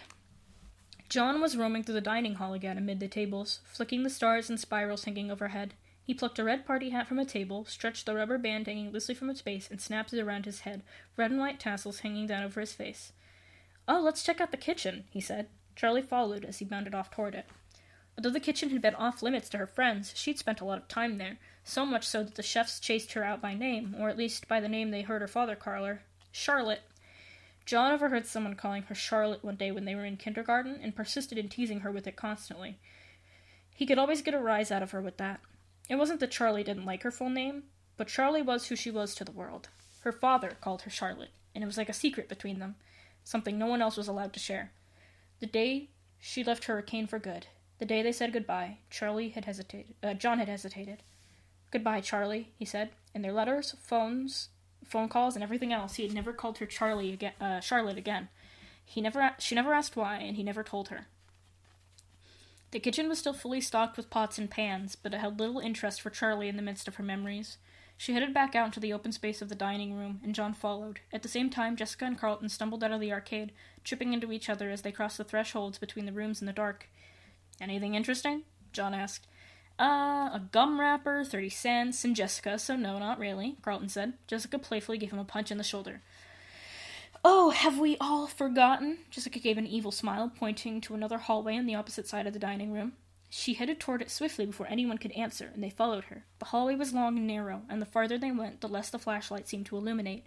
At last the passage opened out into a small room for private parties, set up with its own tables and chairs. As they entered, there was a collective hush. There, in front of them, was a small stage, a curtain drawn. A sign was strung across the front. Out of order, it read in neat, handwritten letters. They stood still for a moment. Then Jessica went up to it and poked the sign. "Pirates' Cove," she said. 10 years later, and it's still out of order. Don't touch it, Charlie thought. "I had a birthday back here once," John said. "It was out of order then, too." He took hold of the edge of the curtain and rubbed the glittering fabric between his fingers. "No," Charlie wanted to say, but stopped. "You're being silly," she chided herself. "Do you think he's still back there?" Jessica said playfully, threatening to make the reveal with one giant swing on the curtain. "I'm sure he is." John gave a false smile, seeming uncomfortable for the first time. "Yes, he's still there," Charlie thought. She stepped back cautiously, suddenly becoming aware of the drawings and the posters surrounding them like spiders on the wall. Charlie's flashlight carefully inched from picture to picture, all depicting different variations of the same character. A large and energetic pirate fox with a patch over one eye and a hook for a hand, usually swinging in to deliver a pizza to hungry children. "This is the room where you were the one hiding under tables," Jessica said to Charlie, trying to laugh. "But you're a big girl now, right?" Jessica climbed up on the stage unsteadily, almost losing her footing. John reached out a hand to steady her as she righted herself. She giggled nervously, looking down at the others as though for guidance, then grabbed a hold of the tasseled edge of the fabric. She waved her other hand in front of her face as dust fell from the cloth. "Maybe this isn't a good idea," she laughed, but there was an edge to her voice, like she really meant it, and she looked down at the edge of the stage for a moment, as though poised to climb back down. Still, she didn't move, taking the edge of the curtain again. "Wait," John said. "Can you hear that?" They were all dead quiet, and in the silence Charlie could hear them all breathing. John's breaths were deliberate and calm, Jessica's quick and nervous. As she thought about it, her own breathing began to feel odd, like she had forgotten how to do it. "I don't hear anything," she said. "Me neither," Jessica echoed. "What is it?" "Music. It's coming from—" He gestured back the way they'd come. "From the stage?" Charlie cocked her head to the side. "I don't hear it." "It's like a music box," he said. Charlie and Jessica listened carefully, but their blank expressions didn't change. "It stopped, I guess." John returned his gaze forward. "Maybe it was an ice cream truck," Jessica whispered. "Hey, that wouldn't be so bad right now." John appreciated the levity. Jessica turned her attention back to the curtain, but John began to hum a tune to himself. "It reminded me of something," he mumbled. "Okay, here I go," Jessica announced. She did not move. Charlie found her eyes drawn to Jessica's hand on the curtain, her pink manicured nails pale against the dark, glittery fabric. It was almost like the hushed moment in the theater crowd, when the lights went dark but the curtain had not yet risen. They were all still, all anticipating, but they were not watching a play, no longer playing a game. All the mirth had gone out of Jessica's face, her cheekbones stood out stark in the shadows, and her eyes looked grim, as though the simple thing she was about to do might be of terrible consequence. As Jessica hesitated, Charlie realized her hand hurt. She was making a fist so tight her nails stuck into her flesh, but she could not force her grip to loosen. A crash sounded from back the way they came, a cascading, clanging noise ringing out and filling the whole space. John and Charlie froze, meeting each other's eyes in sudden panic. Jessica dropped the curtain and leapt off the stage, bumping into Charlie and knocking the light out of her hands. "Where's the way out?" she exclaimed, and John came over to help. They hurriedly searched the walls, and Charlie chased the light beam spiraling across the floor. Just as they were all back to their feet, Carlton came trotting in. "I knocked over a bunch of pots in the kitchen," he exclaimed in apology amid the panic. "I thought you were with us," Charlie said. "I wanted to see if there was any food left," Carlton said, not making it clear if he'd found anything or not. "Seriously?" John laughed. "That guard might have heard," Jessica said anxiously. "We have to get out of here." They started for the door, and Jessica started running. The rest took off after her, picking up speed as they reached the hallway until they were racing through, as though something were behind them. "Run, run!" John called out, and they all burst into giggles, the panic feigned, but the urgency real. They squeezed back through the door one by one and pushed it shut with the same painful squeal, Carlton and John leaning on it until it sealed. They all took hold of the shelf, hefting it back into place and replacing the tools that had looked undisturbed. "Look good?" Jessica asked, and John tugged her arm, guiding her away. They made their way quickly but carefully back the way they came, using only Carlton's penlight, back through the empty hallways and the open atrium to the parking lot. The guard's light did not appear again. "A little anticlimactic," Carlton said with disappointment, checking back one more time in the hopes they were being chased. "Are you kidding?" Charlie said as she went to her car, already pulling the keys free from her pocket. She felt as though something locked deep inside her had been disturbed, and she was not sure if that was a good thing or not. "That was fun!" John exclaimed, and Jessica laughed. "That was terrifying!" she cried. "It could be both," Carlton said, grinning wildly. Charlie began to laugh, and John joined in. "What?" Jessica said. Charlie shook her head, still laughing. "It's just, we're all exactly the same as we were. I mean, we're totally different and older and everything, but we're the same. You and Carlton sound exactly like you did when you were 6. "Right," Jessica said, rolling her eyes again, but John nodded. "I know what you mean," he said. "And so does Jessica. She just doesn't like to admit it." He glanced back at them all. "Is everybody sure that guard didn't see us?" "We can outrun him now," Carlton said reasonably, his hand resting on the car. "I guess," John said, but he didn't sound convinced. "You haven't changed either, you know," Jessica said with a certain satisfaction. "Stop looking for problems where there aren't any." "Still," John said, glancing back again, "we should get out of here. I don't want to push our luck." "See you all tomorrow, then?" Jessica said as they parted ways. Carlton gave a little wave over his shoulder. Charlie's heart sank a little as Jessica settled herself into the passenger seat, tidily buckling herself in. She had not been looking forward to this. It wasn't that she didn't like Jessica, just that being alone with her was uncomfortable. She still wasn't much more than a stranger. Yet Charlie was still exhilarated from the night's adventure, and the lingering adrenaline gave her a new confidence. She smiled at Jessica. After tonight, they suddenly had something very much in common. "Do you know which way the motel is?" she asked, and Jessica nodded and reached for the purse down at her feet. It was small and black with a long strap, and on the drive to the construction site, Charlie had already seen her remove a lip gloss, a mirror, a pack of breath mints, a sewing kit, and a tiny hairbrush. Now she pulled out a small notebook and pen. Charlie smiled. "Sorry, how much stuff do you have in that thing?" she asked, and Jessica looked at her with a grin. "The secrets of the purse must not be disclosed," she said playfully, and they both laughed. Jessica started reading Charlie the directions, and Charlie obeyed, turning left and right without paying much attention to her surroundings. Jessica had already checked in, so they went straight to their room, a small beige box of a room with 2 double beds covered in shiny brown spreads. Charlie set her bags on the bed closet close to the door, and Jessica went to the window. "As you can see, I splurged on the room with the view," she said, and flung the curtains open dramatically to reveal 2 dumpsters and a dried-out hedge. "I want to have my wedding here." "Right," Charlie said, amused. Jessica's prim demeanor and fashion-modeled looks made it easy to forget she was smart as well.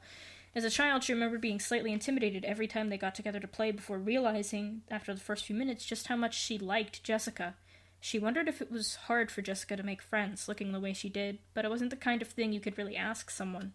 Jessica flopped down on the bed, lying across it to face Charlie. "So tell me about you," she said confidentially, mocking a talk show host or someone's nosy mother. Charlie shrugged awkwardly, put on the spot. "What does that mean?" she said. Jessica laughed. "I don't know. What an awful thing to ask, right? I mean, how do you answer that? How about school? Any cute boys?" Charlie lay down across the bed, mimicking Jessica's position. "Cute boys? What are we, 12? "Well," Jessica said impatiently. "I don't know. Not really." Her class was too small. She had known most of the people in it since she moved in with Aunt Jen, and dating anyone, liking them like that, seemed forced and altogether unappealing. She told Jessica as much. "Most of the girls, if they want to date, they date older guys," she said. And you don't have an older guy? Jessica teased. Nah, Charlie said. I figured I'd wait around for our batch to grow up. Right, Jessica burst out laughing before quickly thinking of something else. Last year there was this guy, Donnie, she said. I was gaga for him. Like, really. He was so sweet to everyone. He wore all black all the time, and he had this black curly hair so thick I could think about when I sat behind him in class was burying my face in it. I was so distracted I ended up with an A- in trig. He was super artistic, a poet. He carried around one of those black leather notebooks, and he was always scribbling something in it. But he would never show anybody, she sighed dreamily. I figured if I could get him to show me his poetry, I would really come to know his soul, you know? So did he ever? Charlie said. Oh yeah, she said, nodding emphatically. I asked him out finally, you know, because he was shy and he was never going to ask me, and we went to the movies and made out a little, and we went and hung out on the roof of his apartment building, and I told him all about how I want to study ancient civilizations, go on archaeological digs and stuff, and he showed me his poems. And did you come to know his soul? Charlie said, excited to be included in girl talk, something she felt she'd never really gotten to participate in before. Charlie nodded eagerly, but not too eagerly. She calmed herself as Jessica scooted forward on the bed to whisper. The poems were awful. I didn't know it was possible to be both melodramatic and boring at the same time. I mean, like, just reading them made me embarrassed for him. She covered her face in her hands. Charlie laughed. What did you do? What could I do? I told him it wasn't gonna work out, and I went home. Wait, right after you read his poetry? I still had the notebook in my hand. Oh, Jessica, that's awful. You must have broken his heart. I know, I felt so bad, but it was like the words just came out of my mouth. I couldn't stop myself. Did he ever speak to you again? Oh, yeah, he's perfectly nice, but now he takes statistics and economics and wears sweater vests. You broke him! Charlie threw a pillow at Jessica, who sat up and caught it. I know! He'll probably be a millionaire stockbroker instead of a starving artist, and it's all my fault, she grinned. Come on, you'll thank me someday. Charlie shook her head. Do you really want to be an archaeologist? Yeah, Jessica said. Huh, said Charlie. Sorry, she shook her head. Sorry, that is really cool. You thought I'd want to do something in fashion, Jessica said. Well, yeah. It's okay, Jessica said. I did, too. I mean, I do. I love fashion, but there's only so much to it, you know? I think it's amazing to think about how people lived 1,000 years ago, or 2,000, or 10. They were just like us, but so different. I like to imagine living in other times, other places, wonder who I would have been. Anyway, what about you? Charlie rolled over onto her back. Looking up at the ceiling, the tiles were made of loose stained styrofoam, and the one above her head was askew. I hope there aren't any bugs in there, she thought. I don't know, she said slowly. I think it's really cool that you know who you want to be, but I've just never had that kind of plan. Well, it's not like you have to figure it out now, Jessica said. Maybe, Charlie said. But I don't know. You know what you want to do. John's known since he could hold a pencil that he wanted to be a writer, and he's already getting published. Even Carlton. I don't know what he has planned, but you can see that there's some scheme brewing behind all his kidding around. But I just don't have that kind of direction. It doesn't really matter, Jessica said. I don't think most people know at our age. Plus, I might change my mind, or not get into college or something. You never know what's going to happen. Hey, I'm going to get changed. I want to get some sleep. She went to the bathroom, and Charlie stayed where she was, gazing at the sorry-looking ceiling. She supposed it was becoming a defect, her earnest refusal to consider the past or future. Live in the present moment, her Aunt Jen said often, and Charlie had taken it to heart. Don't dwell on the past, don't worry about things that may never happen. In 8th grade, she had taken a shop class, vaguely hoping the mechanical work might spark something of her father's talent, might unleash some inherent passion lying latent within her, but it did not. She had made a clumsy-looking birdhouse for the backyard. She never took another shop class, and the birdhouse only attracted one squirrel who promptly knocked it down. Jessica came out of the bathroom wearing pink-striped pajamas, and Charlie went in to get ready for bed, changing and brushing her teeth hurriedly. When she came out again, Jessica was already under the covers with the light by her bed turned off. Charlie turned off hers, too, but the light from the parking lot still shone from the window, somehow filtering past the dumpsters. Charlie stared up at the ceiling again, her hands behind her head. Do you know what's going to happen tomorrow? She asked. I don't really know, Jessica said. I know it's a ceremony at the school. Yeah, I know that, Charlie said. Are we going to have to do anything? Like, do they want us to speak? I don't think so, Jessica said. Why? Do you want to say something? No, I was just wondering. Do you ever think about him? Jessica asked. Sometimes. I try not to, Charlie said half-truthfully. She had sealed off the subject of Michael in her mind, locked him tight behind a mental wall she never touched. It wasn't an effort to avoid the subject. In fact, it was an effort to think of him now. "What about you?" she asked Jessica. "Not really," she said. "It's weird, right? Something happens, and it's the worst thing you can ever imagine, and it's just burned into you at the time, like it's gonna go on forever. And then the years go by, and it's just another thing that happened. Not like it's not important or terrible, but it's in the past, just as much as everything else, you know?" "I guess," Charlie said, but she did know. "I just try not to think about those things." "Me too. You know, I just went to a funeral last week?" "I'm sorry," Charlie said, sitting up. "Are you okay?" "Yeah, I'm fine," Jessica said. "I barely even knew him. He was just an old relative who lived 3 states away. I think I met him once, but I hardly remember it. We mostly went for my mom's sake, but it was an old-fashioned funeral parlor, like in the movies, with the open coffin. And we all walked by the coffin, and when it was my turn, I looked at him, and he could have been sleeping, you know? Just calm and restful, like people always say dead people look. There was nothing that I could have pointed out that made me think dead, if you asked me. Every feature of his face looked the same as if he were alive. His skin was the same, his hair was the same as if he were alive, but he wasn't, and I just knew it. I would have known it immediately, even if he wasn't, you know, in a coffin." "I know what you mean. There is something about them when they're," Charlie said softly. "It sounds stupid when I say it, but when I looked at him, he looked so alive, and yet I just knew that he wasn't. It made my skin crawl. That's the worst thing, isn't it? Things that act alive but aren't." "What?" Jessica asked. "I mean things that look alive but aren't," Charlie said quickly. "We should get some sleep," she said. "Did you set the alarm?" "Yeah," Jessica said. "Good night." "Night." Charlie knew sleep was still a long way off. She knew what Jessica meant, probably better than Jessica did. The artificial shine in eyes that followed you as you moved, just like a real person's would. The slight lurch of realistic animals who did not move the way a living thing should. The occasional programming glitch that made a robot appear to have done something new, creative. Her childhood had been filled with them. She had grown up in the strange gap between life and not life. It had been her world. It had been her father's world. Charlie closed her eyes. What did that world do to him? Thud, thud, thud. Charlie startled out of sleep, disoriented. Something was banging on her door, trying to force its way in. "Oh, for goodness sake," Jessica said grumpily. I'm fixing my microphone. "Sorry?" Jessica said grumpily, and Charlie blinked and sat up. "Right, the motel, hurricane. Someone was knocking on the door." As Jessica went to answer it, Charlie got out of bed and looked at the clock. It was 10 a.m. She looked out the window at the bright new day. She had slept worse than usual, not nightmares, but dark dreams she could not quite remember, things that stuck with her just beyond the back of her mind, images she couldn't catch. "Charlie!" Someone was screeching. Charlie went to the door and found herself immediately enveloped in a hug, Marla's plump arms gripping her like a vice.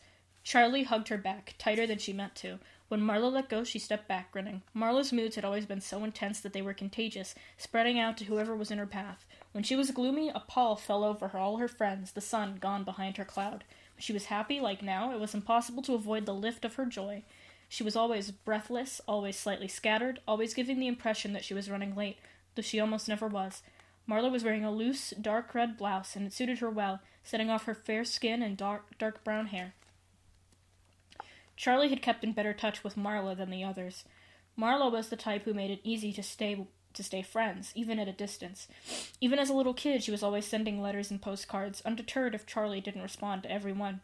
She was resolutely positive and assumed that everyone liked her unless they made it clear otherwise, using the proper expletives.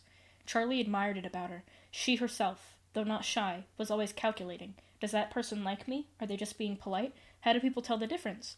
Marla had come to visit her once when they were 12. She had charmed Charlie's aunt and made fast friends with her school friends while still making it abundantly clear that she was Charlie's friend and she was only there to see Charlie. Marla's gigantic smile turned serious when she studied Charlie, peering at her as if trying to spot the differences since they last met. "You're as pale as ever." She took Charlie's hands in her own. "And you're all clammy. Don't you ever get warm?" She dropped Charlie's hands and proceeded to study the motel room skeptically, as though uncertain exactly what it was. "It's the luxury suite," Jessica said with that expression as she searched for something in her bag. Her hair was sticking up in all directions, and Charlie stifled a smile. It was nice to see something about Jessica in disarray for once. Jessica found her hairbrush and held it up triumphantly. "Ha! Take that, Morning Frizz!" Come on in, Charlie said, realizing that she and Marla were still in the doorway, the door wide open. Marla nodded. "One sec." "Jason!" she shouted at the door. No one answered. "Jason!" A young boy came trotting up from the road. He was short and wiry, darker skinned than his half-sister. His Batman t-shirt and black shorts were made for someone twice his size. His hair was cut loose to his head, and his arms and legs were streaked with dirt. "Were you playing in the road?" Marla demanded. "No," he said. "Yes, you were. Don't do that. If you get yourself killed, Mom's gonna blame me. Get inside." Marla shoved her little brother in and shook her head. "How old are you now?" Charlie asked. 11, Jason said. He went to the TV and started fiddling with buttons. "Jason, stop it," Marla said. "Play with your action figures."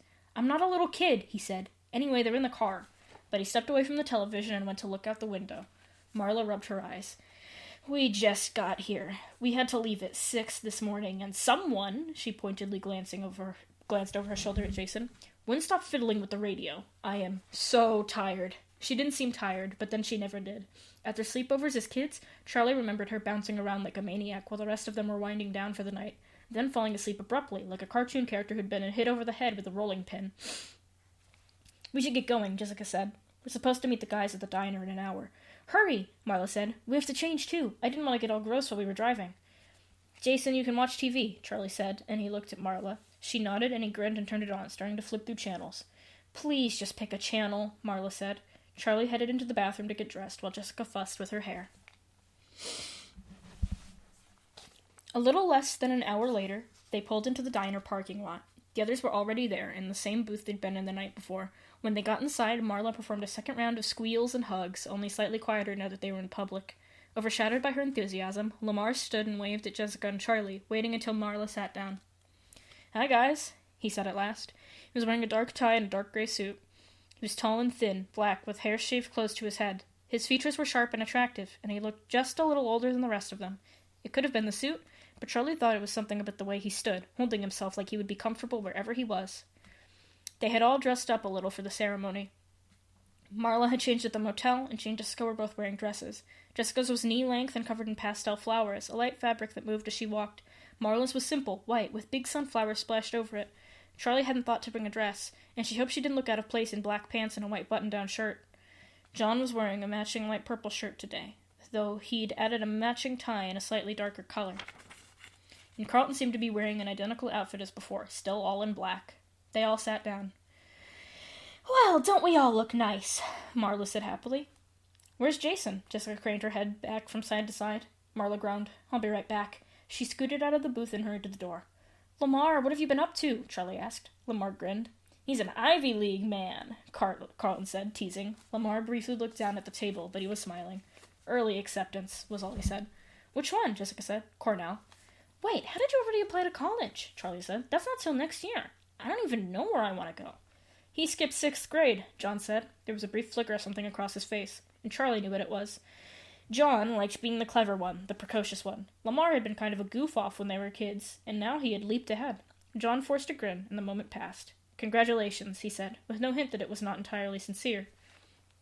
Marla came bursting in again, this time towing Jason behind her, holding onto his upper arm. At the hotel, she had made him change into his blazer and khakis as well, though he was still wearing his Nikes. "I'm coming, stop it," he whined. "Is that Jason?" Carlton asked. "Yeah," Jason said. "Do you remember me?" Carlton said. "I don't remember any of you," Jason said unapologetically. "Sit there," Marla said, pointing to the next booth over. "Okay," he grumbled. "Marla, he can sit with us," Jessica said. "Jason, come on over." "I want to sit here," he said, and sat down behind them. He pulled out a video game from his pocket and was oblivious to the world. The waitress came over and they ordered. Marla told her to put Jason's breakfast on their check. When their food came, Charlie checked her watch. "We don't have a lot of time," she said. "We'll get there," Carlton said. "It's not far." A small piece of food fell from his mouth and he gestured down the road. "Have you been back to the school?" Lamar asked, and Carlton shrugged. "I pass it sometimes. I know this is a nostalgia trip for all of you, but I just live here. I don't exactly go around reminiscing about kindergarten all the time." They were all quiet for a second, the beeps and pings of Jason's video game filling the silence. "Hey, did you know Lamar's going to Cornell next year?" Jessica said to Marla. "Really? Well, aren't you ahead of the pack?" she said. Lamar looked down at his plate. When he looked up, he was a little flushed. "All part of the 5-year plan," he said. They laughed, and his blush deepened. "It's kind of weird to be back here," he said, hastily changing the subject. I think it's strange that I'm the only one who still lives here, Carlton said. Nobody ever leaves Hurricane.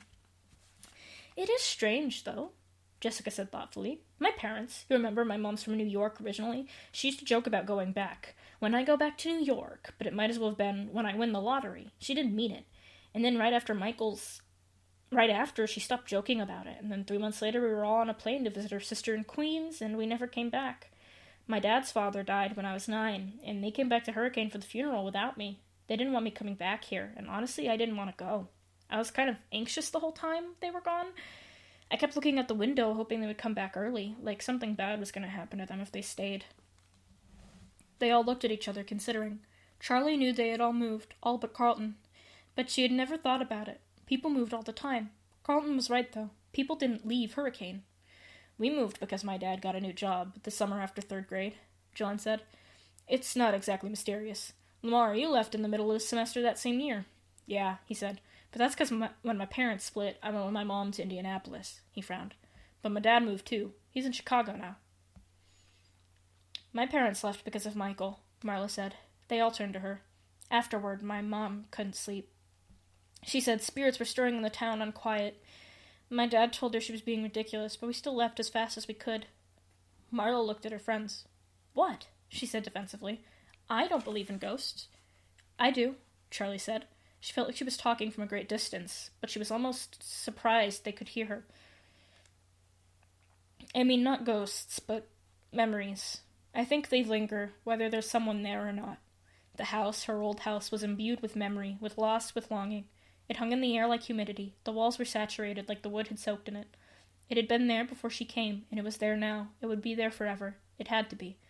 There was too much, too great and vast a weight for Charlie to have brought it with her. That doesn't make any sense, Jessica said. Memory is in our brains, like literally stored in the brain. You can see it on a scan. It doesn't exist outside of someone's mind. I don't know, John said. Think of all the places that have atmosphere. Old houses, sometimes. Places where you walk in and you feel sad or nostalgic even though you've never been there before. That's not other people's memories, though, Lamar said. That's subconscious cues, stuff we don't realize we're noticing, that tells us we should feel some way. Peeling paint, old-fashioned furniture, lace curtains, details that tell us to be nostalgic. Mostly things we pick up from movies, probably. I got lost in a carnival when I was 4. I never got so scared in my life, but I don't think anybody's feeling suddenly desperate for their mom when they pass by that Ferris wheel. Maybe they are, Marla said. I don't know. Sometimes I have little moments where it's like there's something I forgot, something I regret, or something I'm happy about, or something that makes me want to cry, but it's only there for a split second, then it's gone. Maybe we're all shedding our fear and regret and hope everywhere we go, and we're catching traces of people we've never met. Maybe it's everywhere. How is that different from believing in ghosts? Lamar asked. It's totally different, Marla said. It's not supernatural, and it's not like the souls of dead people. It's just people leaving their mark on the world. So it's the ghosts of living people, Lamar said. No. You're talking about people having some kind of essence that can hang around a specific place after the person's gone, Lamar said. That's a ghost. No, it's not. I'm not saying it right, Marla said. She closed her eyes for a minute, thinking. Okay, she said at last. Do you remember my grandmother? I do, said Jason. She was my grandmother, too. She was my dad's mom, not yours, Marla said. Anyway, you were only a year old when she died. I do remember her, Jason said quietly. Okay, Marla said. So she collected dolls from the time she was a kid. She and my grandfather used to travel a lot after he retired, and she'd bring them back from all over the world. She had them from France, Egypt, Italy, Brazil, China, everywhere. She kept them in their own special room, and it was full of them. Shelves and shelves of dolls, some tiny and some almost as big as I was. I loved it. One of my earliest memories is playing in that room with the dolls. I remember my dad would always warn me to be careful, and my grandmother would say, toys should be played with. I had a favorite, a 21-inch red-haired doll in a short, shiny white dress like Shirley Temple. I called her Maggie. She was from the 1940s, and I loved her. I told her everything, and when I was lonely, I would imagine myself in that room playing with Maggie. My grandmother died when I was 6, and when my dad and I went to see my grandfather after the funeral, he told me I should pick a doll to keep from the collection. I went to the room to get Maggie, and as soon as I walked through the door, something was wrong. It was as though the light had changed, become darker, harsher than it used to be. I looked around, and the lively, playful poses of the dolls now seemed unnatural and disjointed. It was as though all of them were staring at me. I didn't know what they wanted. Maggie was in the corner, and I took a step toward her, then stopped. I met her eyes, and instead of the painted glass, I saw a stranger. I turned and ran. I raced down the hall as though something might be chasing me, not daring to look back until I reached my father's side. He asked if I picked a doll, and I just shook my head. I never went back to that room. Everyone was silent. Charlie was transfixed, still seeing little Marla running for her life. "What happened to the dolls?" Carlton asked, only half breaking the spells. "I don't know. I think my mom sold them to another collector when my grandfather died," Marla said. "Sorry, Marla," Lamar said. "It's still just tricks of the mind. You missed your grandmother, you were frightened of death, and dolls are inherently freaky." Charlie broke in, wanting to head off the argument. "Is everyone done eating? We have to go soon." "We still have plenty of time," Carlton said, looking down at his watch. "It's like 5 minutes away." Something else fell out of his mouth, landing next to the first drop bit of food. John looked around the table from person to person, as though he were waiting for something. "We have to tell them," he said, looking at Charlie. "Oh yeah, we totally do," Jessica said. "Tell us what?" Jason piped up, peeking over the back of Marla's seat. "Shh," Marla said half-heartedly. She was looking at John. "Tell us what?" John dropped his voice, forcing everyone to lean in closer. Charlie did it too, eager to hear, even though she knew exactly what he was going to say. "We went to Freddy's last night," he said. "Freddy's is still there?" Marla exclaimed too loud. "Shh," Jessica said, making frantic hand movements. "Sorry," Marla whispered. "I just can't believe it's still there." "It's not," Carlton said, raising his eyebrows and grinning enigmatically at Lamar. "It's hidden," John explained. "They were supposed to knock it down to build a mall, but they didn't. They just built around it. Entombed it," John corrected. "And you got in?" Lamar said. Charlie nodded confirmation. "No way." "What was it like?" Marla asked. "Exactly the same," John said. It was like everyone vanished," Charlie said softly. "I want to go too. You have to take us," Marla said. Jessica cleared her throat hesitantly, and they all looked at her.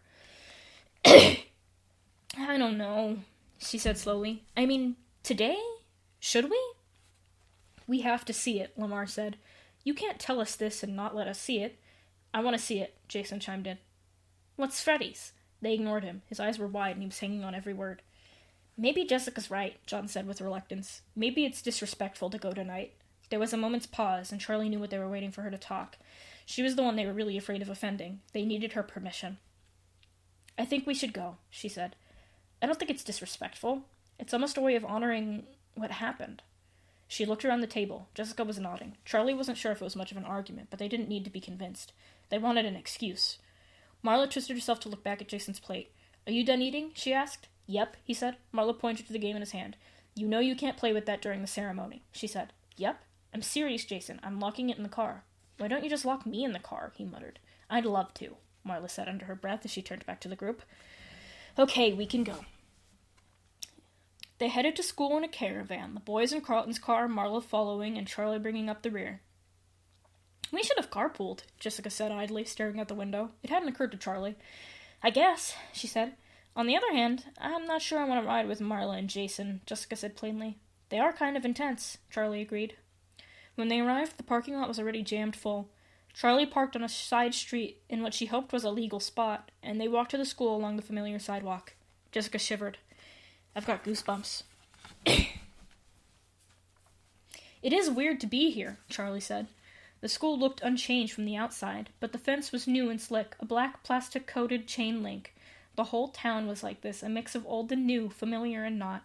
The things that had changed seemed out of place, and the things that had remained the same made Charlie feel out of place. It must be so strange for Carlton to live here, she thought. "I know this is a nostalgia trip for all of you, but I just live here," he had said. Somehow, Charlie was not sure she believed that. When they got to the playing field behind the school, the bleachers were already full. Rows of folding chairs had been laid out in front of them to add more seating, and Charlie spotted Marla and the boys at the front. "Oh, great," she said. "I don't want to sit in the front row." "I don't mind," Jessica said. Charlie looked at her. "Of course you don't," she wanted to say. "You're you." "Yeah," she said instead. "No big deal.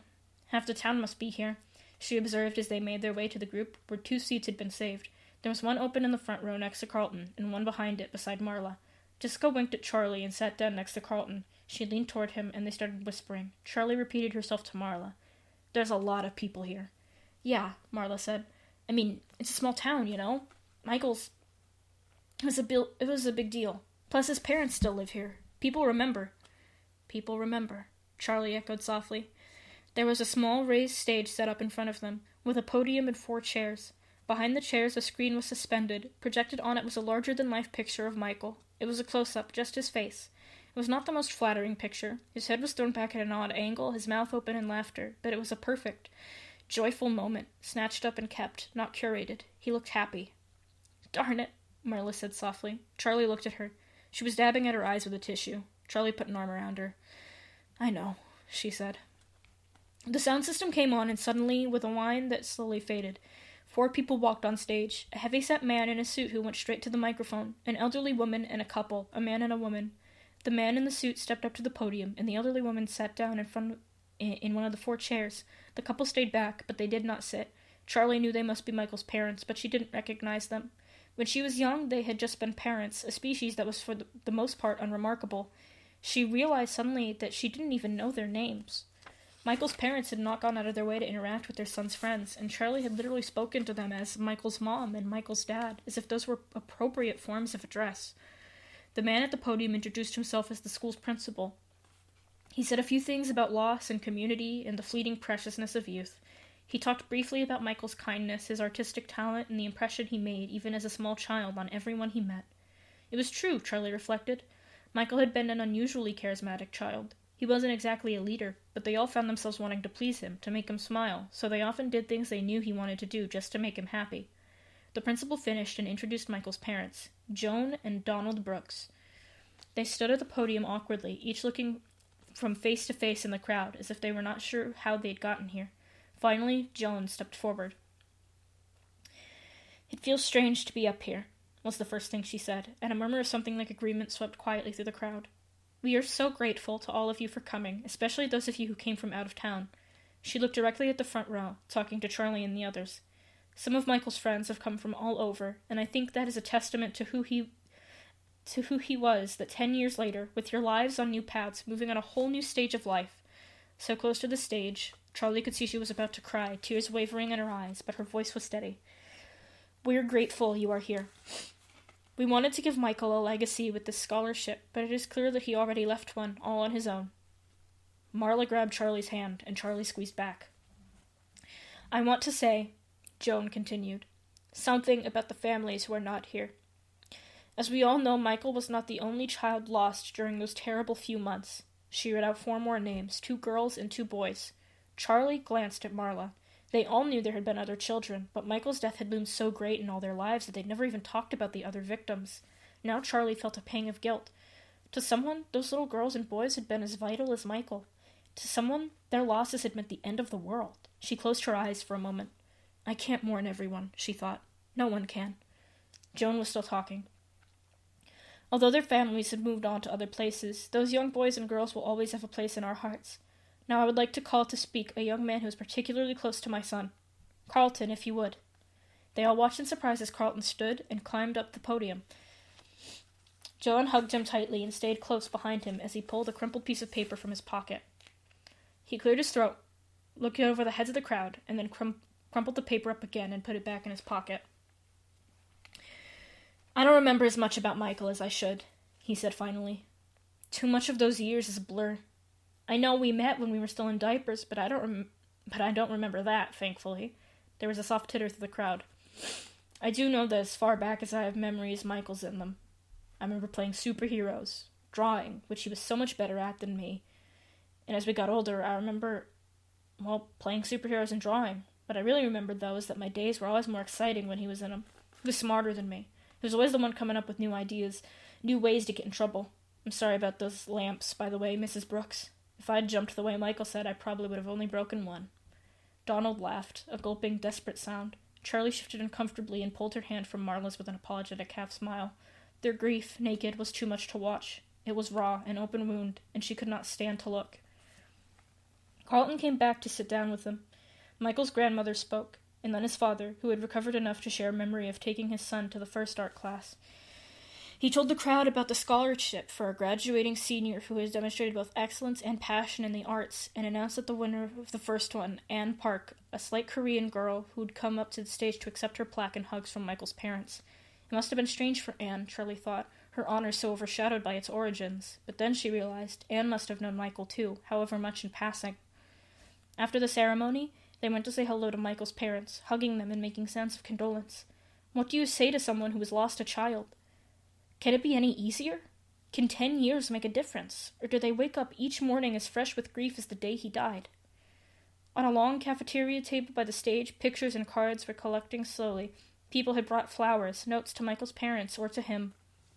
Things they remembered, things they wished they had said.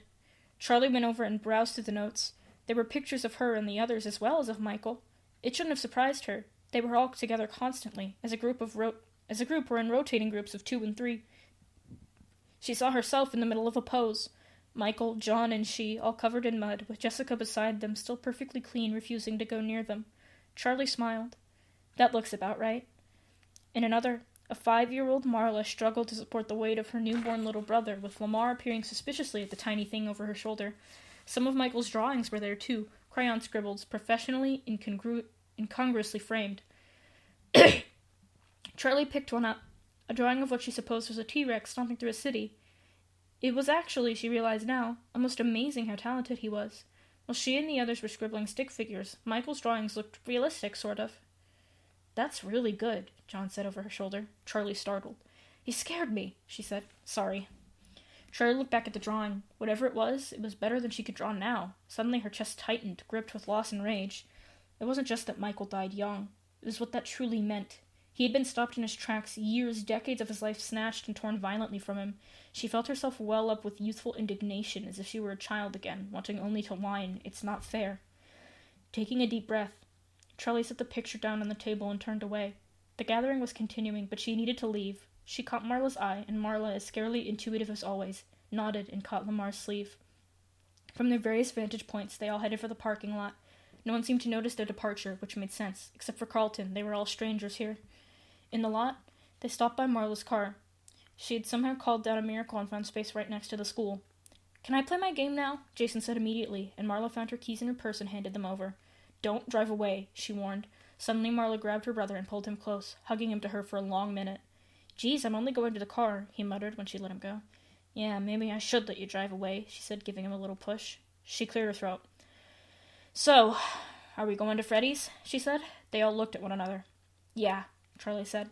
"I think we should." Somehow, following this, going back to Freddy's seemed more like more than a game. It felt right. "Let's meet there at sunset," she said. "Hey, Jessica, can you catch a ride with the guys or something? I'm gonna go for a walk." "You can come with us," Marla said. "I promised Jason I'd take him to the movies." Charlie headed down the road without waiting to hear the rest of the discussion. A dozen feet from the lot, she realized she was being followed. She turned around. "John?" "I need to sip. My throat just burned. I need to sip."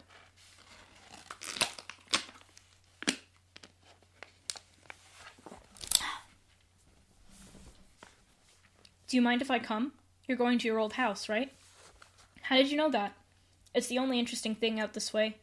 Anyway, I went to see my old place too. It was painted blue and there was a garden in the yard. It was weird. I know it wasn't blue when I lived there, but I couldn't remember what color it was supposed to be." "Fen, I'm trying to read. Don't be nasty."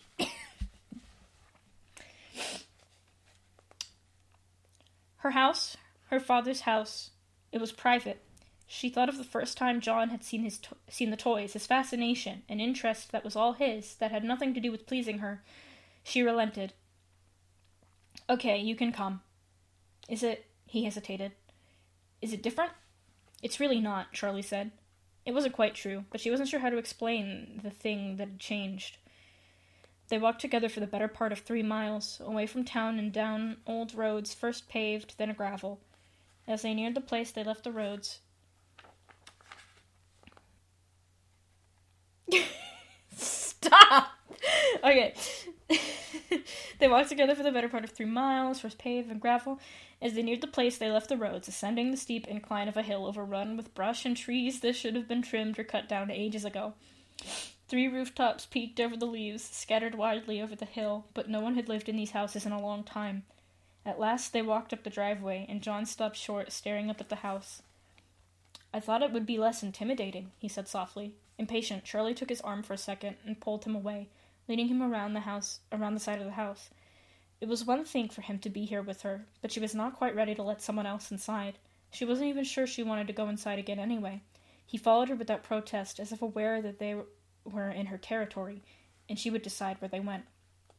The property was large, more than a lawn. There were woods surrounding the wide space of the backyard, and as a child, Charlie had often felt like she was in her own little realm, ruler of all she surveyed. The grass had gone wild, weeds growing feral and up to their knees. They walked the perimeter.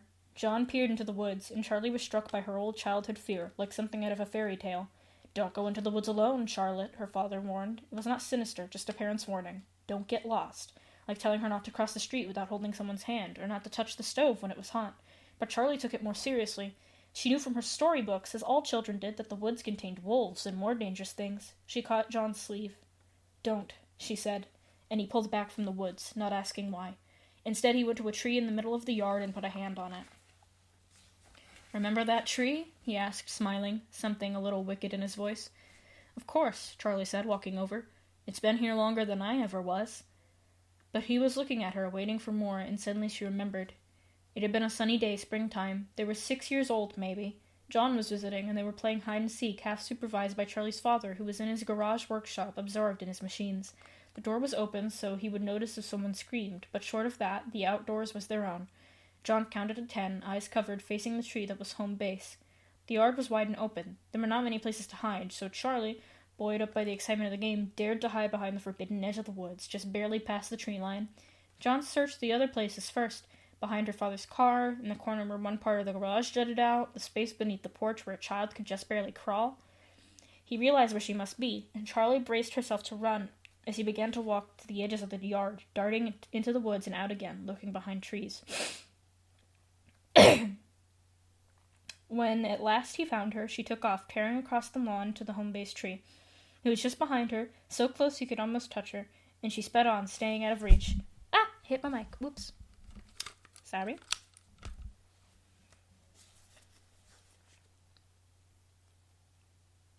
As he found her, she took off, tearing across the lawn and the home-base tree. It was just behind her, so close he could almost touch her, and she sped on, staying just out of reach. She hit the tree, almost slamming into it, and John was right behind her, bumping into her a second later.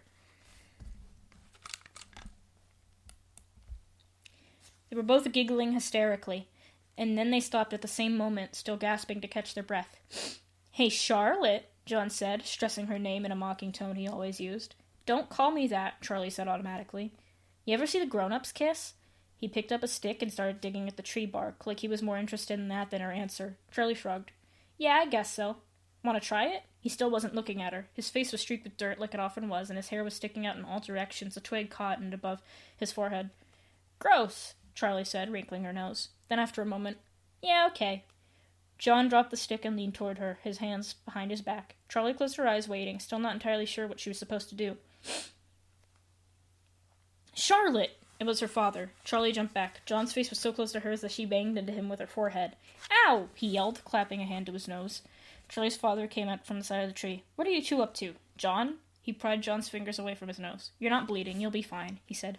"Charlotte, closer to the house, please." Then he pointed his finger, directing them forward.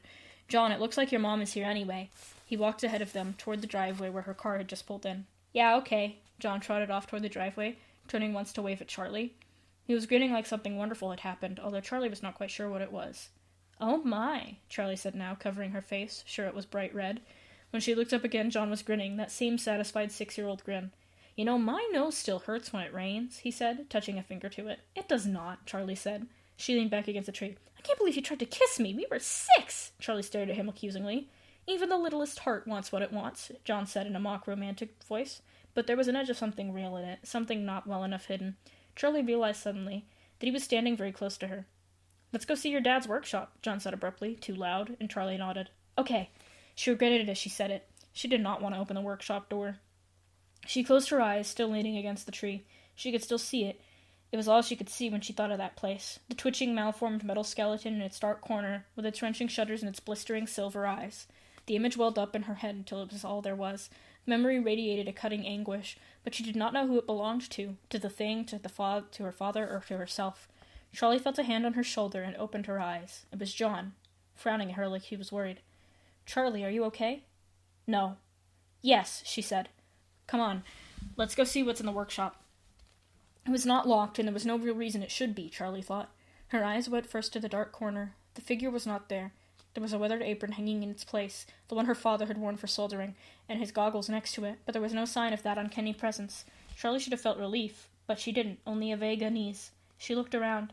There seemed to be almost nothing left of the workshop. The benches were there, where her father had assembled and tweaked his inventions, but the materials, the blueprints, the half-finished robots that were once crammed onto every surface had disappeared. Where are they? Had her aunt had them carted away to a junkyard to rust and crumble among other discarded, useless things? Or had her father done it himself, so no one else would have to? The concrete floor was littered here and there with scraps. Whoever had done the cleanup had not been thorough. Charlie knelt and picked up an oddly shaped scrap of wood, then a small circuit board. She turned it over. Whose brain were you? She wondered, but it didn't matter, not really. It was battered and worn, the etched copper too badly scratched to repair, even if someone wanted to. "Charlie," John said from across the workshop. He was in a dark corner. If the skeleton had been there, it could have reached out and touched him. But it's not there. "What?" "Come see what I found." Charlie went. John was standing beside her father's toolbox, and he stepped away as she came over, giving her space. Charlie knelt down before it. It looked as if it had just been polished. It was made of dark, stained wood, glossy with some kind of lacquer. She opened it gently. Charlie picked up an awl from the top tray and held it for a moment, the rounded wooden handle fitting into the palm of her hand as if it had been made for her to use. Not that she knew how. The last time she had picked it up, she could barely fit her fingers around its base. She picked up the tools one after another, lifting them out from their places. The toolbox had wooden spaces carved out to fit the precise shape of each item. All the tools were polished and clean, their wooden handles smooth and their metal unrusted. They looked as though they had been used that morning, wiped down and put away meticulously, like someone still cared for them. She looked at them with a fierce, unexpected joy, as if something she had fought for was returned to her. But her joy felt wrong, misplaced. Looking at her father's things set her off balance. Something in the world was not as it should be. See, suddenly, with an unfounded fear, she thrust the awl back into its place in the box, dropping it like something burning. She closed the lid, but she did not stand. Memory overtook her, and she closed her eyes, not fighting against it. Her feet were wedged in the dirt, and two large and callous hands covered her eyes. Suddenly there was a bright light, and Charlie squinted, squirming impatiently to see what was before her. 3 complete and gleaming figures towered over her, motionless, the sun reflecting off their every edge and contour. They were blinding to behold. "What do you think?" She heard the question, but could not answer it. Her eyes hadn't adjusted. The 3 masses of standing metal all looked similar in structure, but Charlie had grown accustomed to seeing more than was there, imagining the final result. For a long time now, there had been 3 empty suits hanging like carcasses from a rafter in the attic. Charlie knew they had a special purpose, but now she understood what it was. 2 long beams protruded from the top of the head of one of the hulking masses. The head itself was solid and skull-like. The beams looked as if they had been violently thrust there. "That's the rabbit!" Charlie squealed, proud of herself. "You aren't scared of him?" the voice asked. "Of course not. He looks like Theodore." "Theodore, that's right." The figure in the middle was more clearly rendered. Its face was chiseled, its features distinct. It was clearly a bear, and a single metal beam stuck out from the top of its head as well. Charlie was puzzled for a moment, then smiled. "For the top hat," she said with confidence. The last form was perhaps the most frightening, a long metal clamp protruding from its empty face in the place where her mouth might go. It was holding something on a platter, a metal structure that looked like a jaw, wires running strewn up spaghetti up and down the frame and in and out of sockets. "That one's scary," she admitted hesitantly. "Well, this part will look like a cupcake." Her father pressed down on the top, and the jaw snapped shut, making Charlie jump, then giggle. Suddenly her laughter stopped. She'd been so distracted she'd forgotten. "I'm not supposed to stand here. I don't stand here." Her hands were trembling. How could she have forgotten? The corner. She looked at the ground, unable to lift her eyes, unable to move. One of her shoes was untied. There was a screw next to her foot and an old piece of tape, opaque with dirt. There was something behind her. "Charlie?" It was John. "Charlie!" She looked at him. "Sorry. Just lost.